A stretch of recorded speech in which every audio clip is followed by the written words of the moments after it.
So without further ado, like the great Bruce Buffer would say, we are live. What is good, Raider Nation? I'm waiting for the nation to pull up. So a little bit of what we're going to get into on today's show. Look, man, we are going to talk about the 53-man roster. We're going to talk a little bit about Patrick Graham's scheme. And we're going to talk about a video Raid the Tape made, which I absolutely loved. But it raised a lot of questions for me when it comes about the roster and did we get the right guys. So, look, we're going to wait for the nation to pull up. We're going to talk about this 53-man roster. And once we get through everything, then we'll open up these phone lines and get people on the show. I don't think it's going to be a super late night, but, hey, every time I say that, a lot of stuff tends to happen. And we have a good time here. So I hope everybody's having a great 4th of July weekend, man. It's about the family. It's about spending time with them and cherishing those moments. So I hope you guys are really taking that time to soak up and spend some time with your family. So what is going on? We got Yoshi in the chat. We got James in the chat. What is good, James? DeMarcus Webb. What is good, Ray? What's going on, DeMarcus? Oct6, we got what up, Ray? What's going on, brother? I hope you're doing good. I'm glad we got to talk. This man's got a mighty card collection. And, yeah, you guys need to go check out his stuff on Instagram. This stuff is wild. He's got a cool collection going. Egalitarian, what's up, Ray? What's going on? Robert, 559 in the house. What is good, 559? We have a big show. So before we even get into it, everybody, all 12 of you that are watching this live, go smash the like button. We never ask anything from you guys from this channel, but that everybody that's in this, man, go hit the like. It takes 1 second. We're all part of the Raider family, and it helps this go a long way. And it helps your guys' experience. A lot of people can come in, and it spreads around the YouTube algorithm, and a lot of people can find the show that way. So go ahead and smash that like button, and we are going to get started in today's show. There's a lot more people here already than was expected, so we're not going to hesitate. We're going to jump right into today's content. So first and foremost, instead of going to the 53-man roster right off the bat, let's kind of break it in. Chronicles of the Black Hole, what's up, bro? What's going on, OG? If you guys haven't subscribed, Jason, first time catching you live, listening from Denver. Shout out to Jason Marshall, man. I'm so thankful that you're here. And from Denver, Colorado, attaboy, way to represent the shield out in behind enemy lines. I love it, brother. So, look, we're going to talk about Raid the Tape. If you guys haven't yet, go over to his channel, hit subscribe. I love the work that he puts out. Him, Tape Don't Lie, all those guys do a remarkable job. Now, Raid the Tape dropped a video this week, and it was about Patrick Graham running multiple zone schemes, and it led me to wonder a few things, really. And he showed how he runs a cover 2 and a cover 4 and runs disguises. Absolutely phenomenal breakdown. However, with them running so much zone over in New York, it was leading me to the question of, if you look at the offseason, at the additions that Patrick Graham has made to this defense, it was really man-heavy. You got guys like Anthony Averett, Rakia Sin, even guys like Darius Phillips, Cravon LeBlanc. Now, these guys aren't only strictly primarily man coverage corners, and they've played zone in their schemes. Every scheme in the NFL is going to have a variation of man and zone. We all know that.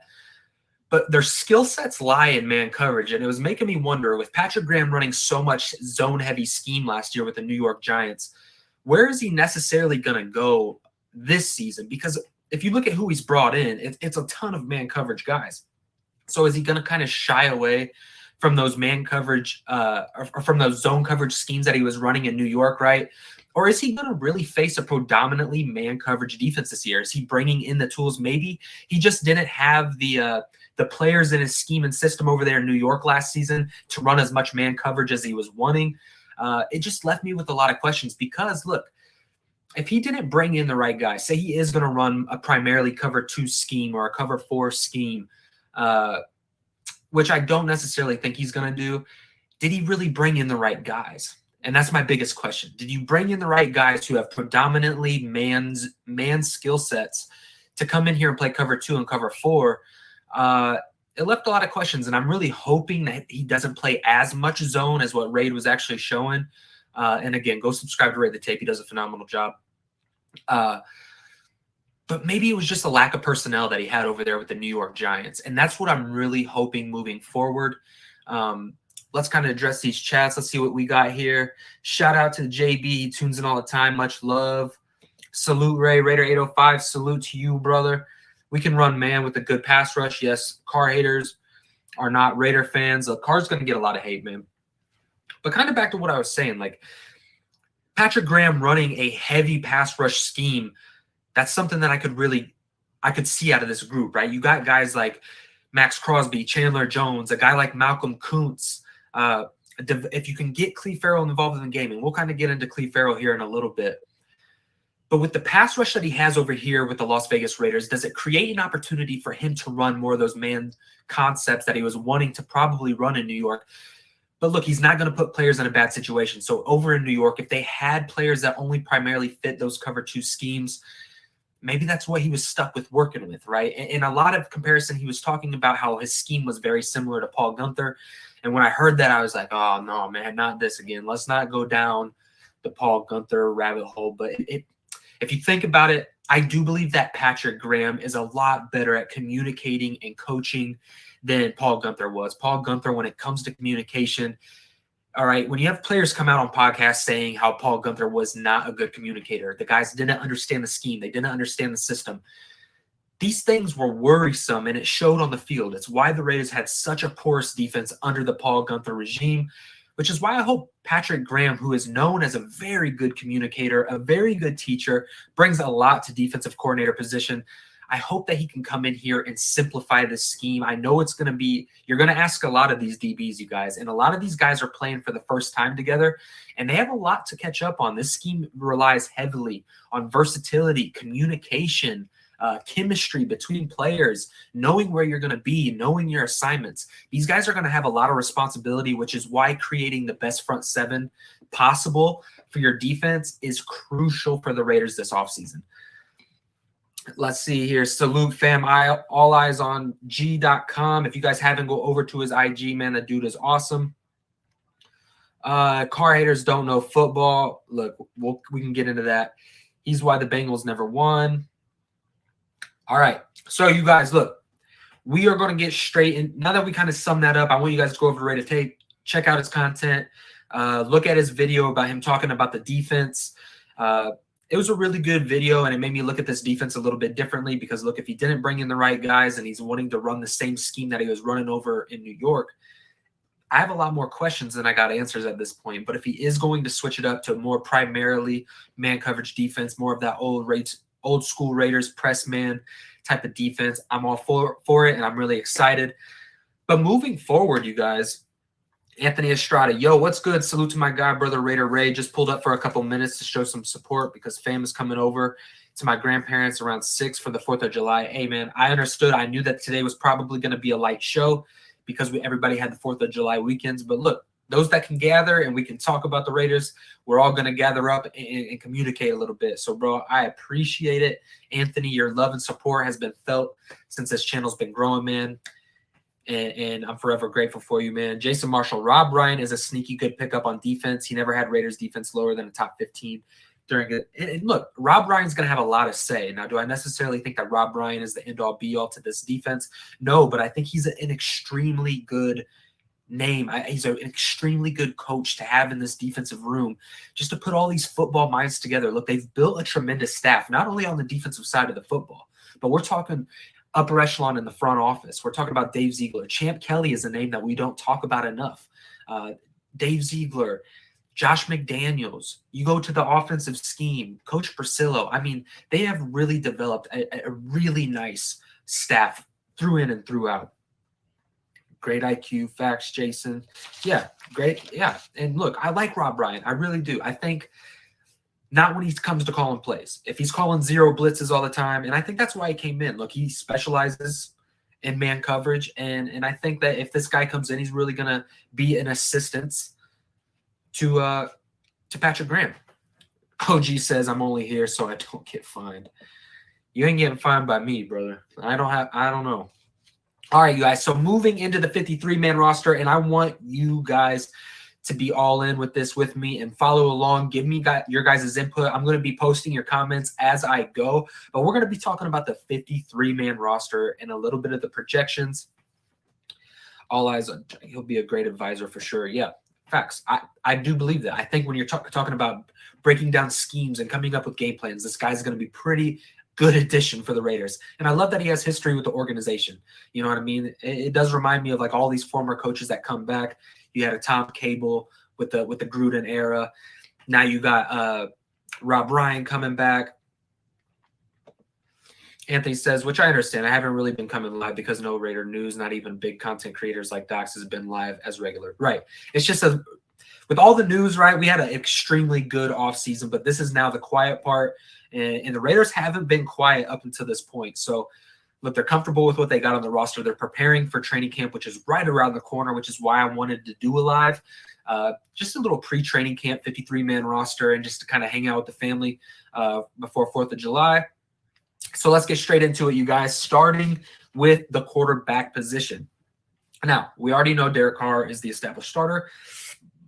I was going to go a few different ways, right? And we're going to bring in the practice squad and the guys who I've labeled on the practice squad as well. I have 16 guys on the practice squad, your limit. So starting with the quarterback position, obviously I have Derek Carr. Oh, man, one of my good men. Halo Raider. What is going on, brother? I'm so thankful that you're here. You guys follow this man on Instagram. This is one of the best-hearted men I've got to meet since creating Raiders content. I'm just so grateful that we got to cross paths and communicate. He's a phenomenal guy, and we've just had great conversations off camera and behind the scenes, man. So shout out to you, Halo Raider. You are a phenomenal person, and I hope that the Lord blesses you, brother. Anthony Estrada, salute Halo. All right, so quarterback position. Derek Carr, obviously, is penciled in, locked in starter. And I could have went two different routes with this, right? You could go Jared Stidham, but I chose Nick Mullins. This is going to be my backup going in. I just think he offers more than Stidham. I don't think Stidham's a very good quarterback, you guys, at all. I think he can come in here, help these guys that are behind Derek get caught up with terminology and in the scheme of things, and kind of help those back-end guys come up a little bit on the roster, and also help develop some wide receivers, let them get some terminology in. I don't think he's going to make the roster, and he could be a potential practice squad candidate, but we'll get into the practice squad once we get through the 53-man roster. Moving over to the running back position, and this is where things can get interesting. Josh Jacobs, Kenyon Drake, Brandon Bolden, Zeus, and for fullback, I got Jacob Johnson. So I got us keeping 5 essential titled running backs. And I just feel like Zeus is that complimentary back to Jacobs. He's kind of insurance for Josh Jacobs, I feel like. And I think he's going to carve out himself a role as the year goes on. Drake and Bolden are those kind of guys. I felt like these pickups, they were really counteractive in insurance policies for the running back room. You got Kenyon Drake, who's coming off the ankle injury. You got Brandon Bolden, who's an extremely good receiver out of the backfield. Kenyon Drake is also very capable of being one of the better receiving backs in the entire league. He has 1,500 career yards when it comes to the receiving as a tailback, 7 touchdowns. So he offers you a lot, and so does Brandon Bolden. And Brandon Bolden comes into this scheme knowing the offense, knowing the system, probably is more ahead as far as that perspective comes than majority of the other backs on the roster. Jacob Johnson I have being the fullback. He's obviously the clear and established fullback going into the season. I don't think calm before the autumn wind. That's right, Jason. That is right. Keep Mullen and dump Stidham. Exactly. I've got Mullen making the roster. Look, does that mean Mullen's a great player? No, but I think he's a serviceable backup. Do I like him as much as I liked Mariota? No, I didn't. But look, he's a serviceable backup for Derek Carr. 2 QBs, stash 1 on the practice squad. Yep, and we're going to get into the practice squad.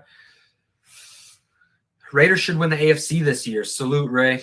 Salute, JB. And I'm with you. Look, the Raiders have an opportunity to go out and win the AFC. It is completely plausible. It's going to be tough, though. This division is going to be a dogfight, and I'm looking forward to it. I don't want a clean sweep. Look, I want this to be a dogfight. I want the best team to win. I want every single team healthy because I want no excuses. I want this to be the year that the Raiders come in and step on the throats of people in the AFC. There's no more time to play around, man. DC has his weapons. He's got the best wide receiver in football. You've got premier edge rushers. You got a good defensive coordinator. Hopefully Josh McDaniels works out as the head coach. Look, this is the time where the Raider Nation is coming back. This is the season where we go put some teams away, starting with the Chiefs. I want to go out there and put the foot on the throat of the Chiefs, man, and let them know that this is our division now. Running backs are solid, says Robert. I agree. Running back room has a lot of depth to it this year. Raiders 805 says, I agree with all of them. Fantastic. So let's move over to the wide receiver room where I think I'm going to get criticism for one of these moves. And look, I'm going to explain myself and hear me out, and I'll see if the chat agrees, because I see the nation is split on one of these guys. So we're going to get into it, okay? We're going to get into it. The wide receiver room, obviously, I have the Raiders cutting Devontae Adams. I'm just kidding. Nah, Devontae Adams, Hunter Renfrow, Keelan Cole is going to be my number 2 option right now. I just think schematically what he can bring to the table on that outside. And look, that outside receiver role is going to be interchangeable. These guys are going to be switching in and out. I think this could be drive by drive, game by game, week to week. I mean, you could do a lot of stuff with this wide receiver room when it comes to the Demarcus Robinsons, the Keelan Coles, the Tyron Johnsons. I have Robinson actually making the roster. And there's a guy that I support, and it's Tyron Johnson. This guy's been putting in a lot of work this offseason, and I do believe that, look, when it comes to this bottom half of this roster, right, and this is where a lot of people might disagree with me, and I'm going to address the chat, and we're going to see. My surprise cut could actually be Mac Hollins, okay, and let me explain. He offered you 200 receiving yards for the Miami Dolphins last year, 3 touchdowns. Okay, I understand the big play that he had against the Raiders, against Fitzmagic, when Arden Key pulled the face mask. But look, I'm not huge on Mac Hollins. I think you could replace him easily. If you're telling me Keelan Cole or Mac Hollins, I'm going Keelan Cole. If you're telling me Mac Hollins or Demarcus Robinson, look, I know Demarcus Robinson's not the greatest wide receiver, but I'm probably going to go Demarcus Robinson. And if you put Tyron Johnson against Mac Hollins, look, Mac Hollins is this big body possession type of receiver who offers really good special teams. Now, Tyron Johnson is a really good special teams player. If you guys remember back in the last game of the season against the Chargers, he had that fumble on the punt where Divine Diablo recovered it. I believe it was Divine Diablo. But Tyron Johnson punched out the football. This guy has 4.3 speed. He just has something that Mac Hollins can't offer, and that's where I think Tyron Johnson could really earn a spot on this roster. So my surprise cut candidate for the offense, look, I know he's making $2 million, but I don't think that's a lot. He's only making $700,000 guaranteed. So I do think that Mac Hollins is a surprise cut candidate. Now, look, if they stash him for depth, whatever, I just don't see him having that big of an impact. That's just me, all right? All right, let's see what people thought about that take, because I know a lot of people are high on Mac Hollins. I'm just not that personally high on him. I want to see dirt and blood on Mahomes' jersey this year. That is facts. Anthony says the AFC West should be a dogfight, but the end of Week 18, first Raiders AFC West champions, second Chargers, third Broncos, fourth Chiefs, splitting with every team. That's interesting. You got the Chiefs at 4th. I would probably put the Chiefs ahead of the Broncos until the Broncos coaching staff can prove it, but I love that take. I really do. Raiders 805 says, with the receivers, I agree with you, Ray. Look, I'm glad somebody's seen it that way. Mullins, CB1 calling it now. We'll get to the DBs here in a minute. Salute to my guy, Aunt Six. Yes, salute to my brother. He's an amazing dude. Go check out his channel, by the way. But, man, we definitely need his size. Why we traded away Edwards. But, look, Keelan Cole is not a small man. Tyron Johnson is over 6 foot. You know, Demarcus Robinson, he's not the biggest type of guy. But, look, do we necessarily need a size? And if you do need a guy with size, is it really going to be that hard to go out to the open market and replace a guy like Mac Hollins? Outside of size, I don't think we necessarily need size. We've got guys like Devontae, who has decent size on him. We've got guys like Darren Waller and Foster Moreau when it comes to red zone. We've got guys that have decent size. I want guys who can offer a little bit, and you can get different things out of each wide receiver, right? So like a Tyron Johnson, you can stretch the field. Keelan Cole, you got a big body, good solid hand, good route runner, good possession type of guy. Demarcus Robinson, again, a good possession type of guy, a good filler type of guy. It just, Mac Hollins, to me, he doesn't separate himself. There's nothing in his game that separates it for me. And one red zone touchdown a season, two touchdowns a season when it comes to the red zone based off of your size, that's just not bringing enough to the table for me. Bryan Edwards is by far a better player than Mac Hollins, in my opinion. Bugsy, Raiders salute. Ray here showing Raiders. Hey, man, I appreciate you, Bugsy. I love that profile picture, by the way. That's creative. I like that. Thank you for being here, and thank you for pulling up, man. You're always welcome here. You always have a voice here. Raider Nation, this is all love, man. We need one with speed, too, and that's where I think Tyron Johnson can edge out Mac Hollins for that final spot. Look, Tyron Johnson has really been putting in work this offseason. This guy has burner speed, and he complements this wide receiver room really, really well. So for me personally, you guys, I like Tyron Johnson. I might be a little bit biased, but I think he offers you something to this roster that we don't necessarily have, and that's the ability to stretch the field. With Devontae route running, Hunter Renfrow route running, Darren Waller bodying people, Tyron Johnson just gives you that threat that defensive has to be aware of on the field, that he can take the top off of your defense.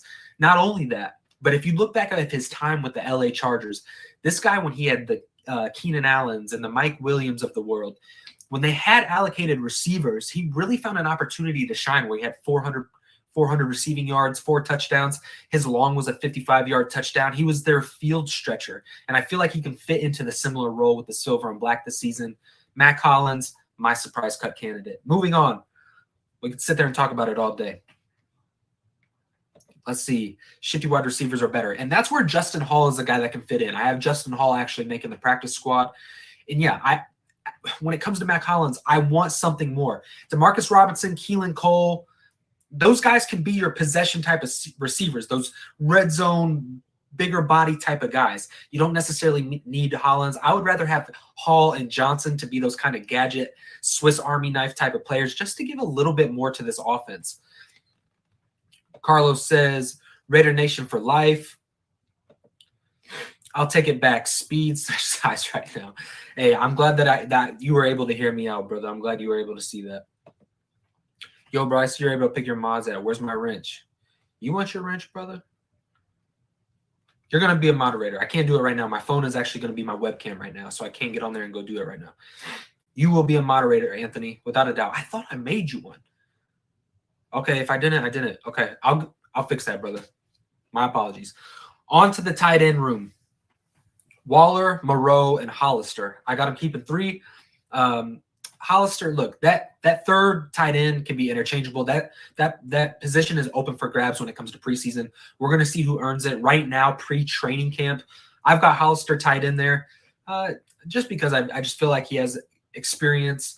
And right now, I just feel like he has the edge. And that's subject to change, right? That third tight end spot isn't going to get a ton of burn anyways. So that's subject to change, but I've got Waller, Moreau, and Hollister. No need to really look farther into that. Offensive line. This is where things can get really interesting. I see a lot of guys going, I'm going to keep 10 offensive linemen. I'm going to keep a backup each position, and we're going to kind of discuss what each guy and the guys that we do decide to keep, what they necessarily bring to the team and why I want to keep them. Starting with the left side, obviously we've got Colton Miller. We've got Alex Leatherwood. We've got Andre James, John Simpson, Denzel Good, Brandon Parker. We got Mumford, tackle out of Ohio State. We've got Dylan Parham making it. I decided to keep Jermaine Illuminor. Jermaine Illuminor has experience with Josh McDaniels. This is a guy who's played all over the line for him. He's played guard. He's played tackle. And in a pinch, you can really put him into this offense. And he's really good depth. I think Jermaine Illuminor actually really did a good job stepping up for the Raiders last season when they needed him to. And he played adequately. I mean, he was really serviceable, and I like what he offered to the team. And it's a good thing for him. It gives him an advantage that he already has a chemistry with Coach Brasillo and Josh McDaniels. I think Jermaine Illuminor is going to make the roster. And the final position comes down to Lester Cotton or Alex Bars. Now, this one can be kind of difficult right now, okay? Cotton or Bars, my gut, who I like more as a player, I like Lester Cotton, not because I think he's a starter or anything. He's been with the Raiders for a while. I like to see him constantly improve. He's a guy that you kind of want to root for during preseason. He's a guy that I typically watch when I'm breaking down offensive line film. And look, from everything that we're hearing from camp, he's getting reps. It looks that he's had a good offseason. I don't necessarily buy into it. I think the coaching staff, when you hear of Meek Robinson getting first-team reps and Lester Cotton getting first-team reps, I just think that this is the coaching staff getting practice film on these guys going against starters so they can evaluate this guy going into training camp so they can really manage of who they're going to pay attention to and who they're going to allocate a lot of reps to.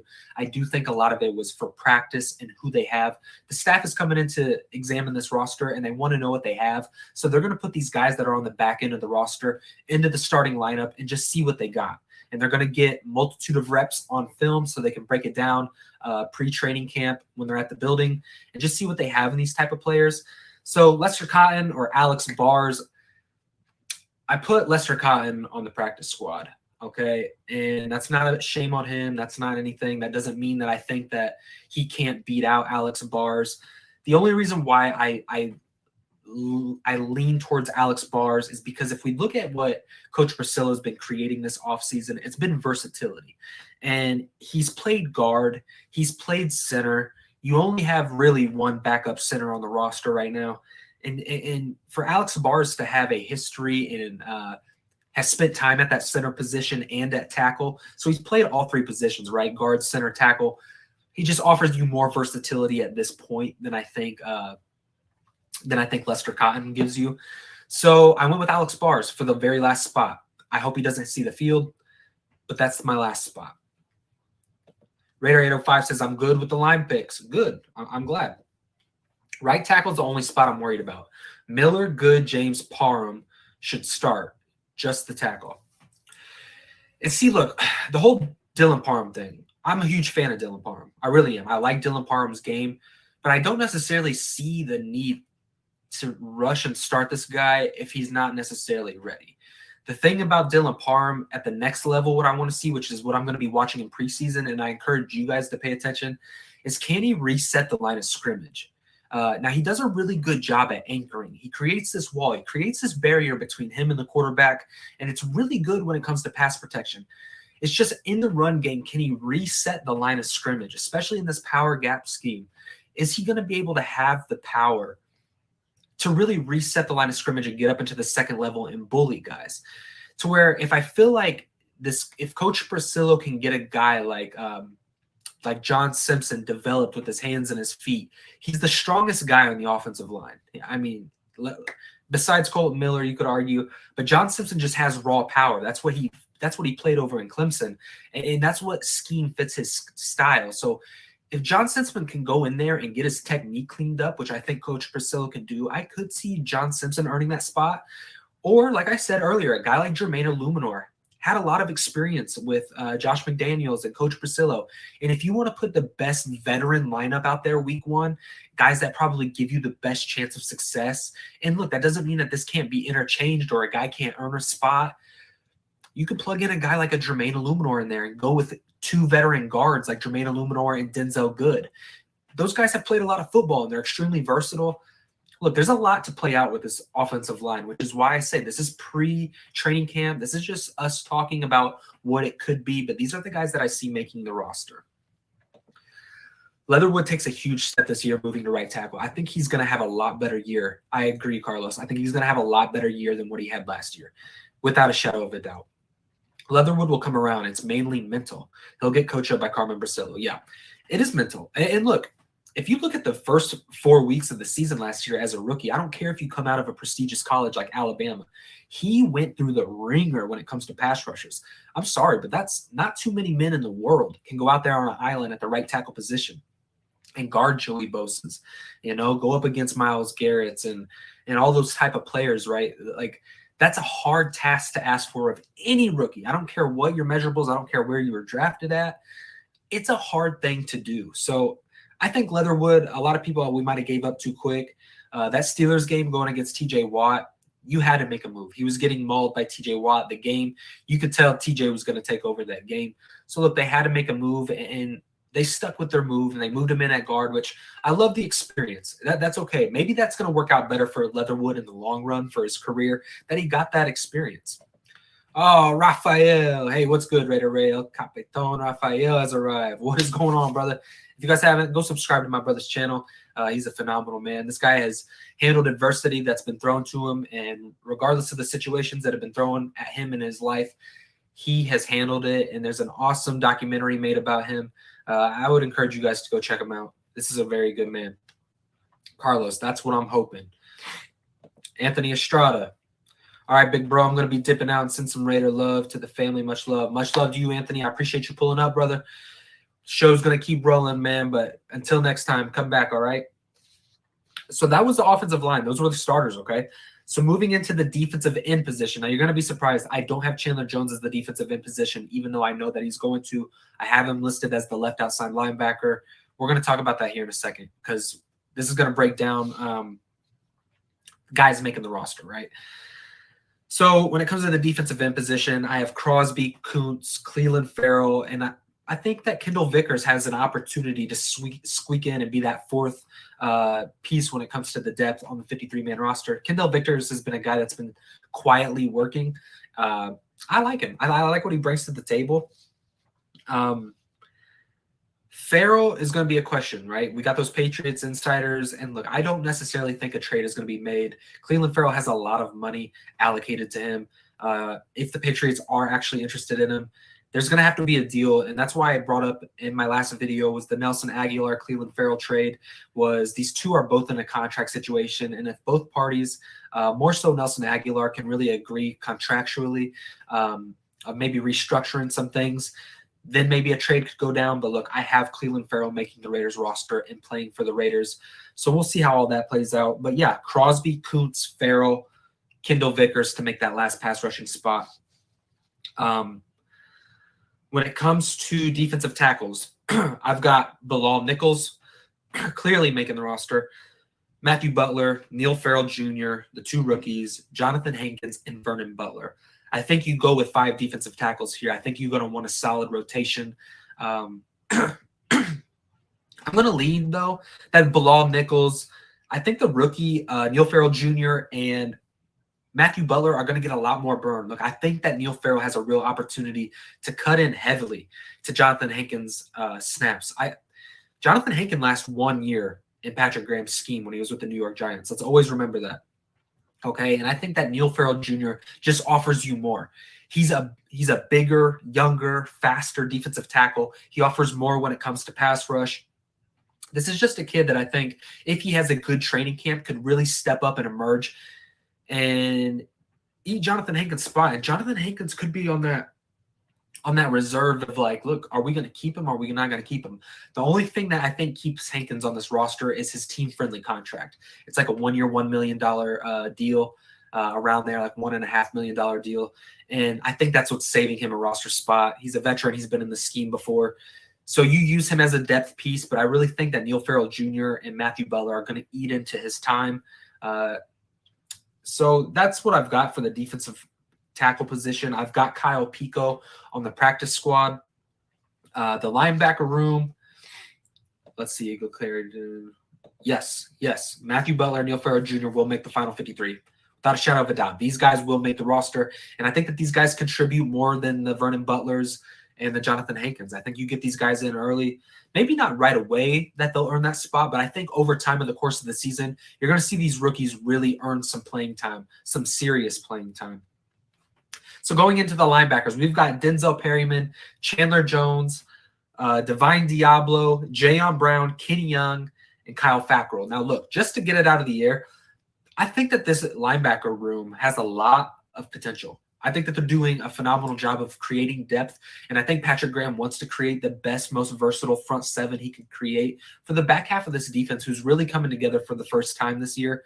And like I said earlier at the beginning of this live, these guys are going to be asked a lot of each other. So I don't know. You know what I'm saying? I don't know. I think this linebacker room has a ton of potential. You got guys like Denzel Perryman, who comes in.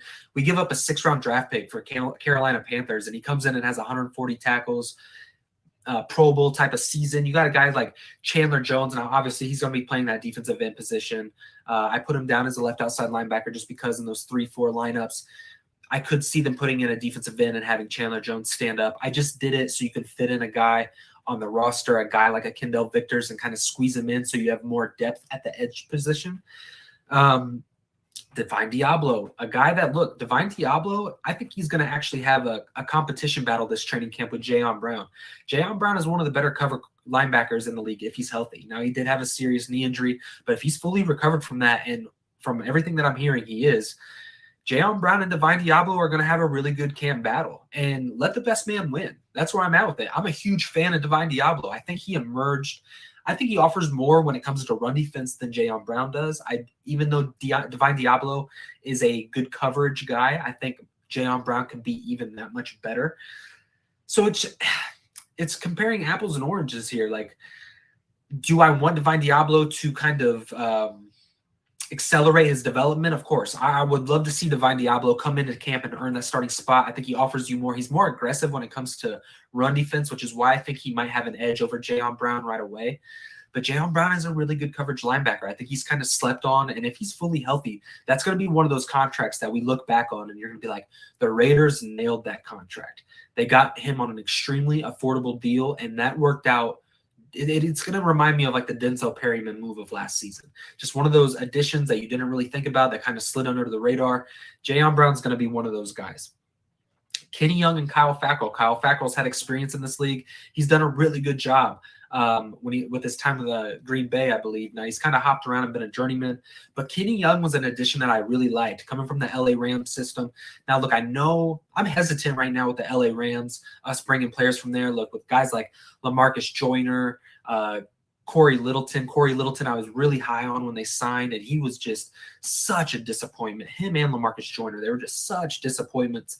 And I just hope that Kenny Young doesn't have that similar transition that those players had. I'm not going to put him in that category, but it's just something that I'm keeping an eye on. But I like Kenny Young. He brings a lot of juice, a lot of swagger. I think he's a really under-the-radar type of guy, and I have him making the 53-man roster. Raider Nation, Snoop, what's going on, brother? I'm so glad that you could pull up to the live tonight. I hope that you're having a great 4th of July weekend. Nutty Raider Nate, Raiders. Jones and Max coming off the same side would be scary. And that's going to be the flexibility that you have with this defensive scheme. Because you can line a guy like Kuntz or Klee up on the opposite side for a single package, and you can have Jones and Max coming off of that side. And are you going to put a tight end to chip Jones and then your tackle to block Max? I mean, you're going to have to allocate a lot of coverage to that side if that's what you're going to do.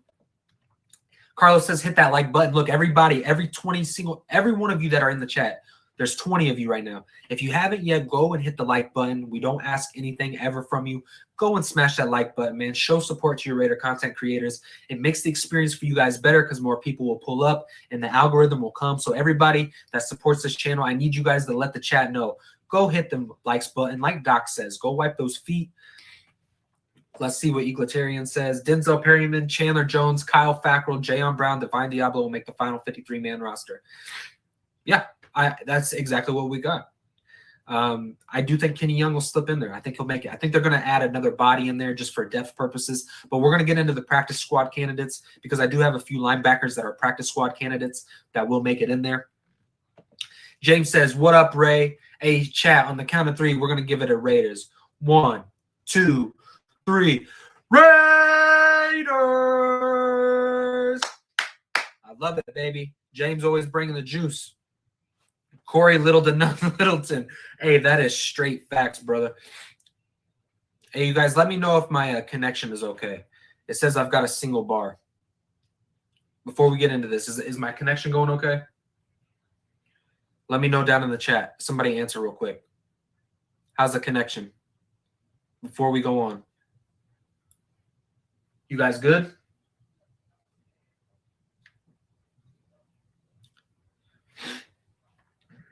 Egalitarian says Raider Nation for life. Hey, you guys, somebody let me know if the connection's good. Somebody in the chat, let me know. Is it lagging? It's good. Okay. Raider 805, thank you very much, brother. Jason says, do you have any Raider games you're trying to attend this year? I'm going to try to make it to the Tennessee Titans. That's the closest to me. I live in Indiana.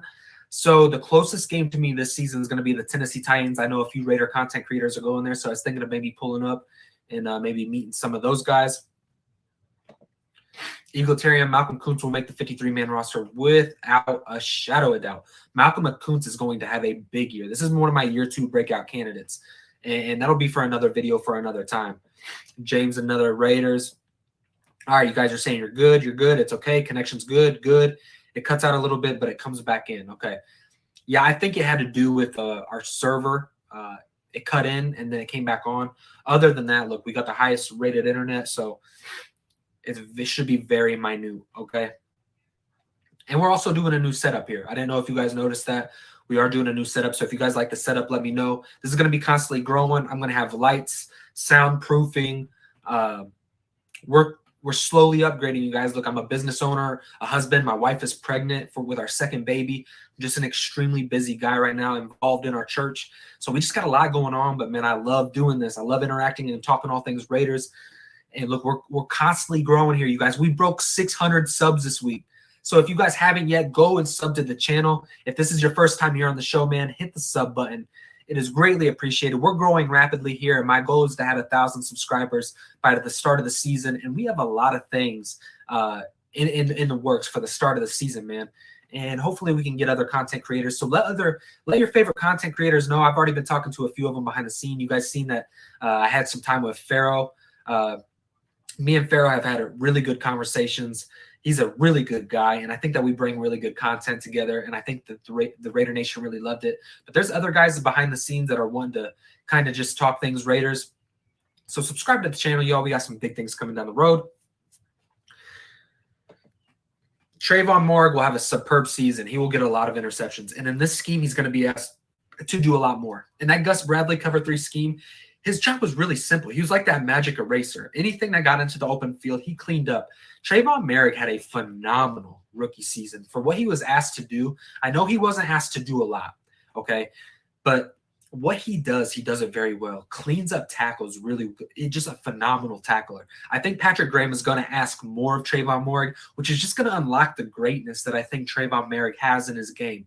I think with Patrick Grahm putting more on his plate, this is the type of guy that rises to the occasion. I think you're going to see him be a lot more aggressive when it comes to creating turnovers, going to be asked to do a lot more when it comes to coverage. The scheme is going to be interesting with those back half guys, the DBs and the safeties. I think you're going to see a lot of intricate pieces. So that's going to move us into the cornerback room. This is a room that I'm interested in talking about because there's a few guys on here that I think go a little bit under the radar. So look, Trayvon Mullen, if he's healthy, that's my CB1. I think Trayvon Mullen has all the potential in the world. Trayvon Mullen is just, if he can stay healthy, this guy is a really good long press man corner who I think could really thrive in this scheme if we're going to run a lot more man coverage. This is a guy that could really emerge as he could really earn himself a lot of money this season if he shows up and can stay healthy. That's just been Trayvon Mullen's biggest issue is health. And if he can figure that out, he's a really good football player. I loved him coming out of Clemson. I thought he was a phenomenal pick, and I've supported him this entire time. Trayvon Mullen is my CB1 if he's healthy, which leads me into Rock Ya-Sin and Anthony Averett. All Eyes says 100. I appreciate that, brother. What do you think about the CB room? Snoop says Trayvon Moehrig, Jonathan Abram, blah, blah, blah, blah. Yep, we're going to get into the safety room. Hey, quit doing spoiler, egalitarian. You're dropping some spoilers here. I hope so. You go the same, slowing down for a little bit. Hobbs breakout Pro Bowl for Jason. I'm about to bring that up as well. Look, you guys are getting on it. You guys are getting on it. So I'm gonna explain myself with this DB room. Rock Ya-Sin, Anthony Averett, really good cover guys. Anthony Averett really rose to the occasion for the Baltimore Ravens. This guy runs a 4.3. I think a lot of people forget that. So it really allows you to do interchangeable things. This guy played outside. He played inside. And Andy, go shout out to Andy. Go subscribe to his channel if you guys aren't yet. Did a really good breakdown of Anthony Averett. I agree with a lot of the stuff. I had similar takes in my breakdown. I think that Anthony Averett is going to be one of those sleeper guys. I think Rock Ya-Sin has that capability as well. Rock Ya-Sin, I think, is just going to be a good football player. He might not be elite. He might not wow you week in and week out. I just think he's going to be a good football player for the Raiders. Anthony Averett creates a unique opposition because you can kick him inside, you can kick him outside, and I think if the Raiders really need an emerging DB, I think you have it on the roster in Nate Hobbs. Now, I know Nate Hobbs in the slot in that cover 3 Gus Bradley scheme system really emerges probably the best nickel DB. He's aggressive in the run game. He has extremely good cover abilities. But even when you look back in the Washington game, they asked Nate Hobbs to kick out to the outside. And Nate Hobbs actually got an interception. This is a guy who has the length. He has the technique. He can play good enough in press man. He plays good enough zone. If you ask Nate Hobbs to go out there and play on the outside, I think he's fully capable of doing it. Now, do you necessarily want to move a guy that had a lot of success on the inside? Not necessarily, but if you if Nate Hobbs is really developing, right, as that player that you're putting more on his plate year two because you know that he can handle it and you're wanting to see everything that's in his arsenal, everything that's in his tool bag. What can he bring to the secondary unit? Nate Hobbs is my guy that I feel like could switch to the outside, and you can kick a guy like Anthony Avery on the inside to go and keep up when it comes to man coverage with those speedy wide receivers in the slot. Nate Hobbs is just so good at coverage that if you really need it, like say Rocky Ya-Sin just isn't panning out, he's going up and down. If Trayvon Mullen, one of those guys, Nate Hobbs is one of those guys that I trust that he can handle more on his plate this year. And I think that says a lot with him getting reps at safety. Look, they're going to do a lot of different coverages. They're going to do a lot of different disguises. They're going to be asking him to cover man, cover zone, fake blitzes. Nate Hobbs is going to be one of those players on the Raiders defense, of the back half of the Raiders defense, that they're going to ask a lot from him. I'm pulling for Mullen. Hope he shuts people down. I hope so too, bro. CB Chris Jones. We're going to get into that, Snoop. You left our rookie slot corner Hobbs out. No. I just included him. Chris Jones will not make the active 53-man roster. So the guys on the back half. So you got guys like Cravon LeBlanc, Darius Phillips.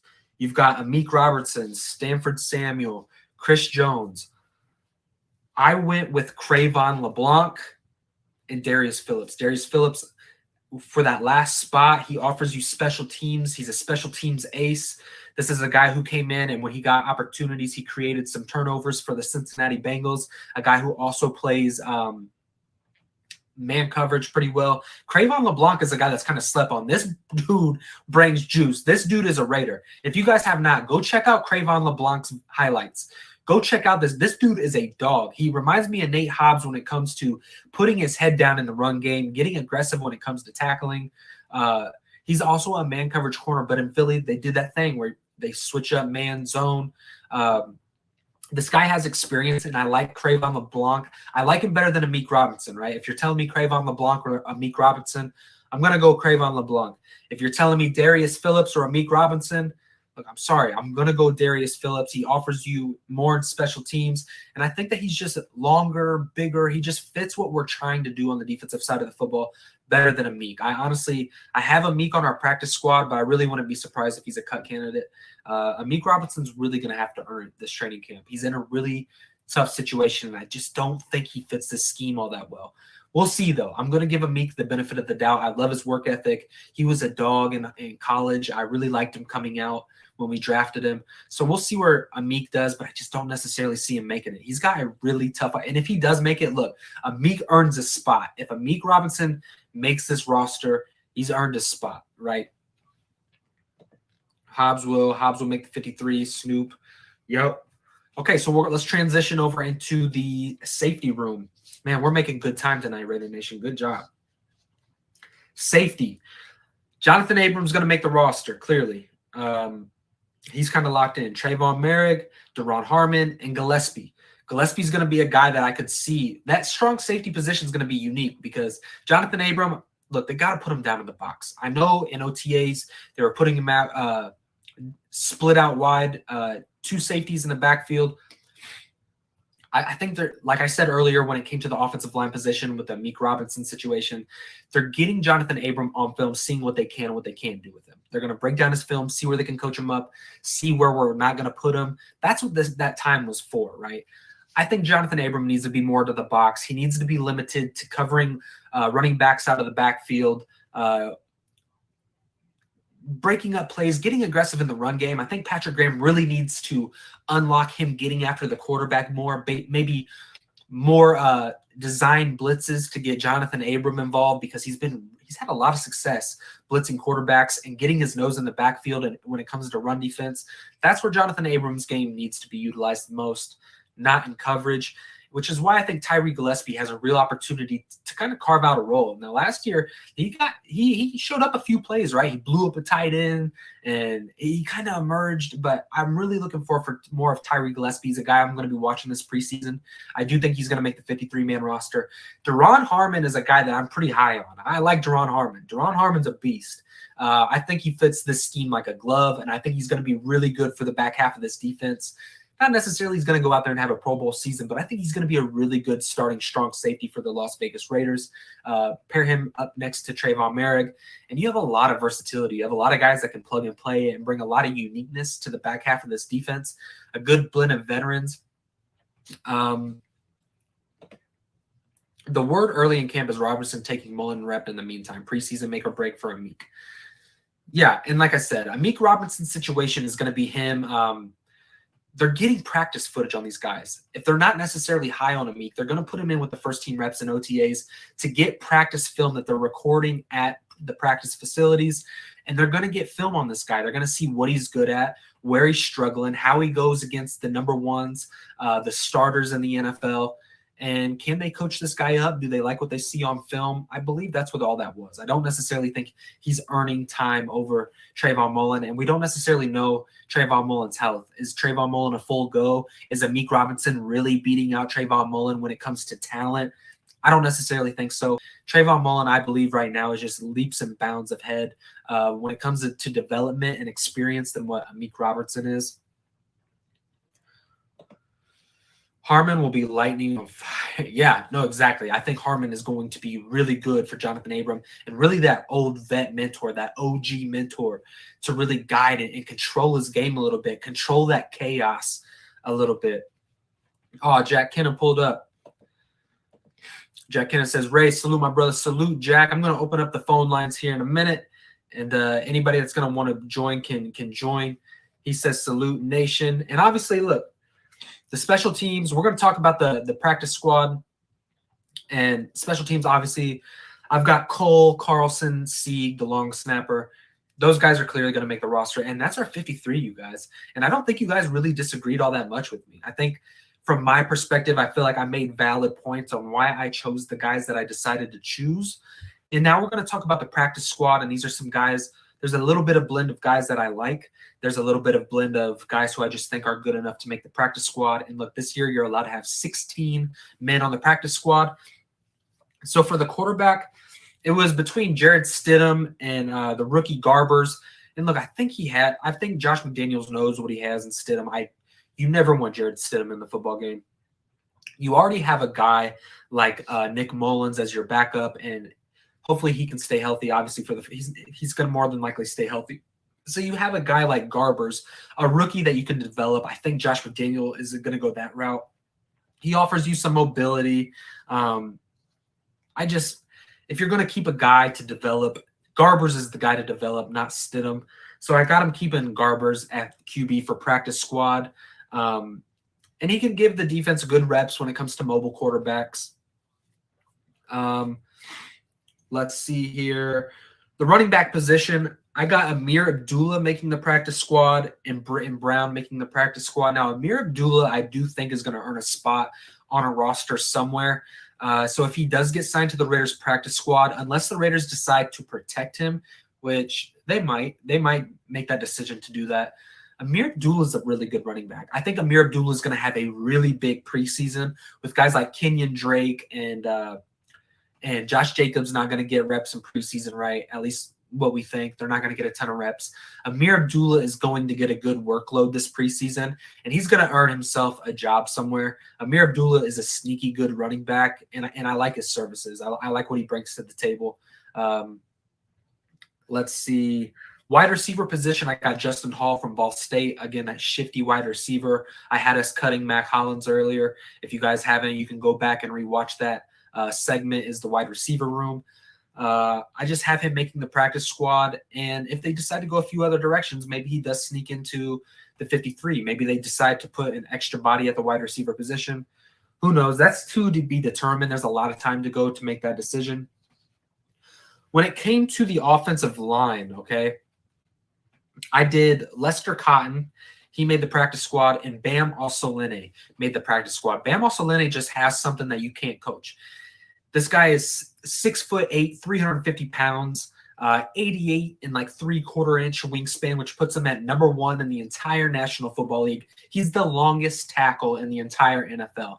Now, he is 26 years old. He did go to the University of Utah, but he did have a decent game against Kayvon Thibodeau. Like, did he dominate him? No, he didn't dominate him start to finish. But when he gets his hands on you, you don't have a chance. The guy is just absolutely huge. He reminds me of the Trent Brown situation when the San Francisco 49ers took him late in the 7th round and everybody said he's not athletic enough. And look, maybe a guy, Trent Brown played guard and tackle in college. I don't think a lot of people knew that. But Trent Brown, even with his size, even with his height, I know pad level is a lot when it comes to discussion, when it comes to guards. But Trent Brown played the guard position in college and was actually pretty good. Could Bam Osalene come in and be a play guard for the Raiders? Who knows? We'll see. We'll see where they necessarily have him. I have him at the tackle position. I just think by the time he's 28, 29 years old, maybe he's got enough coaching and enough development that you can put him in. He's aged a little bit, but he has that experience being with the roster for a few years and getting practice reps. Bam Osalene is just a guy that if he's all in, don't count those guys out, because this is what this regime does. Dave Ziegler, Josh McDaniels, their history, Champ Kelly, their history with the New England franchise, right? They do a great job at finding late round draft picks, undrafted free agents, and those really become the core of your roster. That way, when these good players are due for contract eligibility, you let them go and sign with other organizations, and you've had guys developing on the back half of this roster, which is why I've been primarily focusing on these late round draft picks and these undrafted free agents, because I think that these are the guys in the next few years that are really going to be contributing to the Las Vegas Raiders roster. Let's get to the chat. I don't want to forget you guys, okay? Coach Bam up for a year or two, and we'll have a good right tackle. I agree. I agree completely, 100%. So, yeah, he's going to be one of those guys that develop. And look, a 28-year-old starter, am I necessarily bad, who has no damage done to his body, who is relatively inexperienced? You're going to get a relatively young player. And look, 28 years old at the tackle position. Look, this isn't 1990. This isn't 1972. 28 years old with not a lot of wear and tear on your body. I'll take it, especially with his measurables and talents. He's more of a long-term projection, and I'm completely fine with that. Let these other guys come in here and compete. Let's see here. Raider 805 says, salute Jack. Jack says, love this boy, Ray. He knows his Raiders talk. I appreciate that, Jack, man. Hey, look, I'm just out here talking about a team that I love and I love to study and just giving you my perception. Look, I don't know if you guys know what a paradigm is, but a paradigm is when we can look at one object and we can all come away with different viewpoints. I'm just giving you a different point of a paradigm of how I view the Las Vegas Raiders roster, of how I view this teams. You don't have to agree with every single video that I drop. I'm never asking you guys to do that. I don't think that's healthy. But I'm just giving you a different take. Every team in the National Football League, every organization views players and talents differently, which is why guys work in certain schemes and why other guys don't. And I'm just giving you my take of how I view this roster and how I see this team. It's the Raiders paradigm. I love that, Egalitarian. So let's keep going down this. So here's like the defensive end outside linebackers on the practice squad. I've got Zach Van Valkenburg. This guy has, if you guys haven't watched this guy, you guys are really missing out. Go over and watch him. He's a defensive captain for the Iowa Hawkeyes last year. This is a guy who finished with 5.5 sacks, 15 tackles for a loss. This is a guy who plays with his hair on fire. This reminds me of Max Crosby 2.0. Now hear me out. Not when it comes to pass rushing. He doesn't have the bend. He doesn't have the finesse. He doesn't have as good hands as Max had coming out, which is why this guy was undrafted. But listen, he's relentless. He doesn't stop. Where he lacks in technique, he makes up for in motor. Zach Van Valkenburg is a guy who has an opportunity late in those fourth quarter games, right? If he does get promoted to that 53-man roster, late in a fourth quarter game when you're getting your pass rush and you want those high motor guys, this is a blue-collar guy who comes to work, puts his hard hat on, and he goes out there and earns every single rep, which is why I love Zach Van Valkenburg. This is a guy that this coaching staff is really going to love to get their hands on and mold. And with the Raiders bringing in a pass rush specialist, look, a lot of these guys end up having better collegiate careers than they had professional careers. Look at guys like Max Crosby, Hunter Renfrow, Nate Hobbs, just to name a few players, right? These guys have better professional careers than they have collegiate careers. Who's to say that you bring in a pass rush specialist with a guy with a work ethic like Zach Van Valkenburg, and with the defensive end position with Cleveland Farrell and Kendall Vickers being the depth guys making the roster? If Zach Van Valkenburg can have a huge training camp and have a big preseason, this guy could sneak onto the roster. I mean, this guy, if you watch him, he has that high of a motor and that high of an ability. He offers you a lot when it comes to run defense. He's just going to have to develop as a pass rusher, and that's okay because the Raiders have a surplus of pass rush talent right now that they're working with, which gives a guy like Zach Van Valkenburg some time to develop. Robert says, do you think that we're done in free agency? Not necessarily. But I do think that Josh McDaniels and Dave Ziegler have done a phenomenal job at creating a really good roster, probably the best roster that we've seen in recent history. Okay, let's just keep it a buck. So when you do that, you don't necessarily just – us as fans, it's easy to take a step back and be like, the right tackle position isn't sexy. The linebacker room could use another sexy name. The cornerback room could use another veteran name on the roster. And a lot of that is just to appease our eyes. Let these guys come into training camp, put up a job, a spot, an opportunity up for grabs, and go let these guys earn and compete a roster spot. That's where you unlock something in these players they didn't know that they had, okay? I don't necessarily always just want to go fill a need, especially this early in the season. Let these guys compete in training camp. Let these guys earn a position before you go and replace them.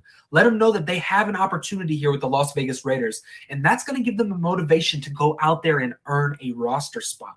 So, do I think that we're done in free agency? No. I think we're going to address free agency when you start seeing roster cuts late into training camp and teams are kind of trimming down the roster. Look for a veteran defensive tackle. If a veteran defensive tackle gets released, or maybe a corner that Patrick Graham has his eyes on, that maybe Raider Nation, it's not a big sexy name, right? But it's a guy that Patrick Graham has been watching, who knows, who's a scheme fit, maybe in man coverage. Maybe he's playing on a primarily zone team right now, and he gets released from that organization and can come to the Raiders and can contribute because he's more of a man coverage corner.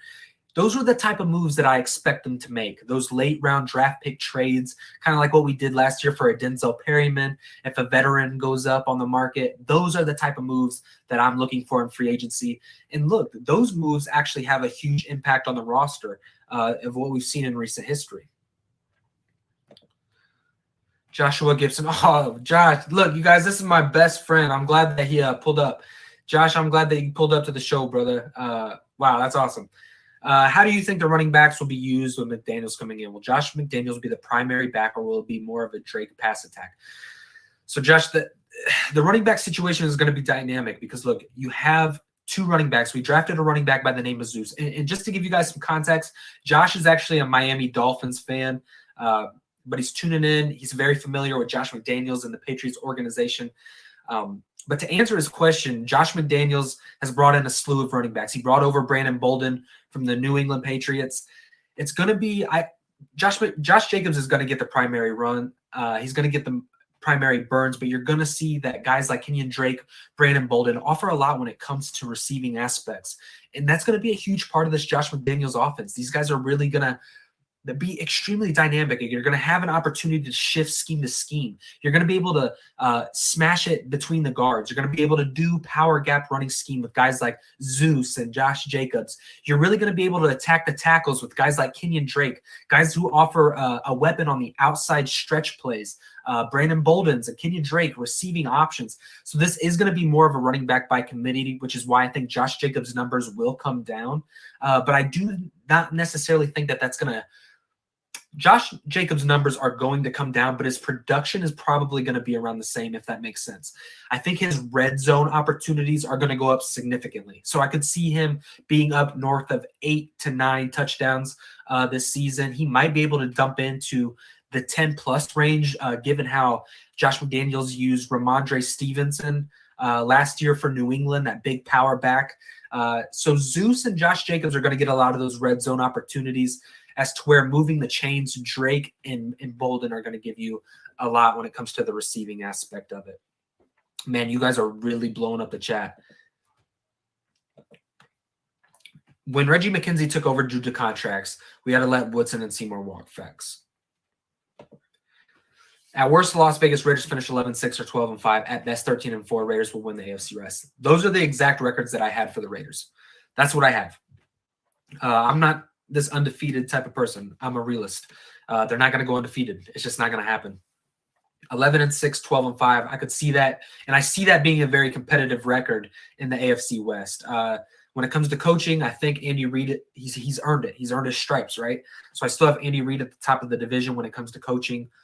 The Raiders have a real opportunity. I think that the Raiders could beat the Chargers twice. It's going to be a tough one. I could see them splitting with the Chargers.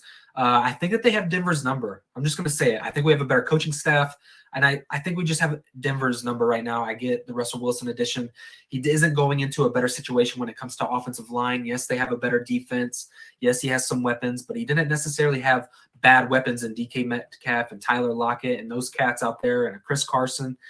He didn't necessarily have a bad weapon. He had a bad offensive line, and I think he's going to a team with not that great of an offensive line. So I see Denver being more towards the back half of the division. I'd use this cap on Waller and maybe a free agent or two. Yeah, Darren Waller needs an extension. That's facts. Darren Waller earns a contract extension, and he needs paid more. I know he's under – look, before everybody starts saying it in the chats, I know he is under – contract for the next 2 seasons, but he has out-earned that contract. This is a guy, you reward his services. He's a top 3 tight end. You don't want him to hit the open market. You really don't want a team in our division to go out there and throw money at him, because if he went to a team in our division, you guys are really going to be saying, why didn't we throw money at Waller? Van City with the Raiders. Kyle Pico might make the 53-man roster. I have him as a defensive tackle on my practice squad, which we still have to finish up the practice squad. I just had to address these chats because you guys were going wild. Van City says, good to see you, Ray. Hope all is well, brother. Van City, I hope that the wife is doing good. I hope that your family is doing good, man. I hope that you're blessed. I thank you so much for pulling up. You've been a great supporter to the channel. You are absolutely phenomenal, and I'm glad to see you here, man. I'm really glad to see you. Personality, I don't like extending the cap on too many players. Okay, and that's fine. But look, Darren Waller's a guy you don't let go. You don't let him go. And look, you go extend Darren Waller, you don't necessarily have to go out and get big names. Like I said, you can go and address training camp cut players, and they're not going to cost you a lot. The only thing I see as costing a lot is maybe if you hit a trade deadline type of player and you have allocated roster left, finances left after you extend Waller, that you can go out and get a guy that's on the trade block. At Van, seen you on many lives. If Ray picked you up, amen. Yep. Josh McDaniels and Mick Lombardi will run the Earnhardt Perkins running back by committee offense. Facts. That's what it's going to be. You're going to see a multitude of running backs by committee in the scheme. Ray to Ray, my dog Jack, and salute. Salute to the panel. Salute to everybody in the chat. Anthony, what's good, brother? Welcome to the chat, brothers. Raiders will split with the Chargers and sweep the Chiefs and the Broncos. Ooh. So yeah, dude, I want to put the foot on the Chiefs, bro. I want us to finally separate that. I just don't think that they have the DBs to cover the Raiders offense. I think that the pendulum has swung a little bit. The Raiders remind me of what the Chiefs had going on a few years ago. Their offense is just in this position. Now, Derek Carr has to step up to the plate.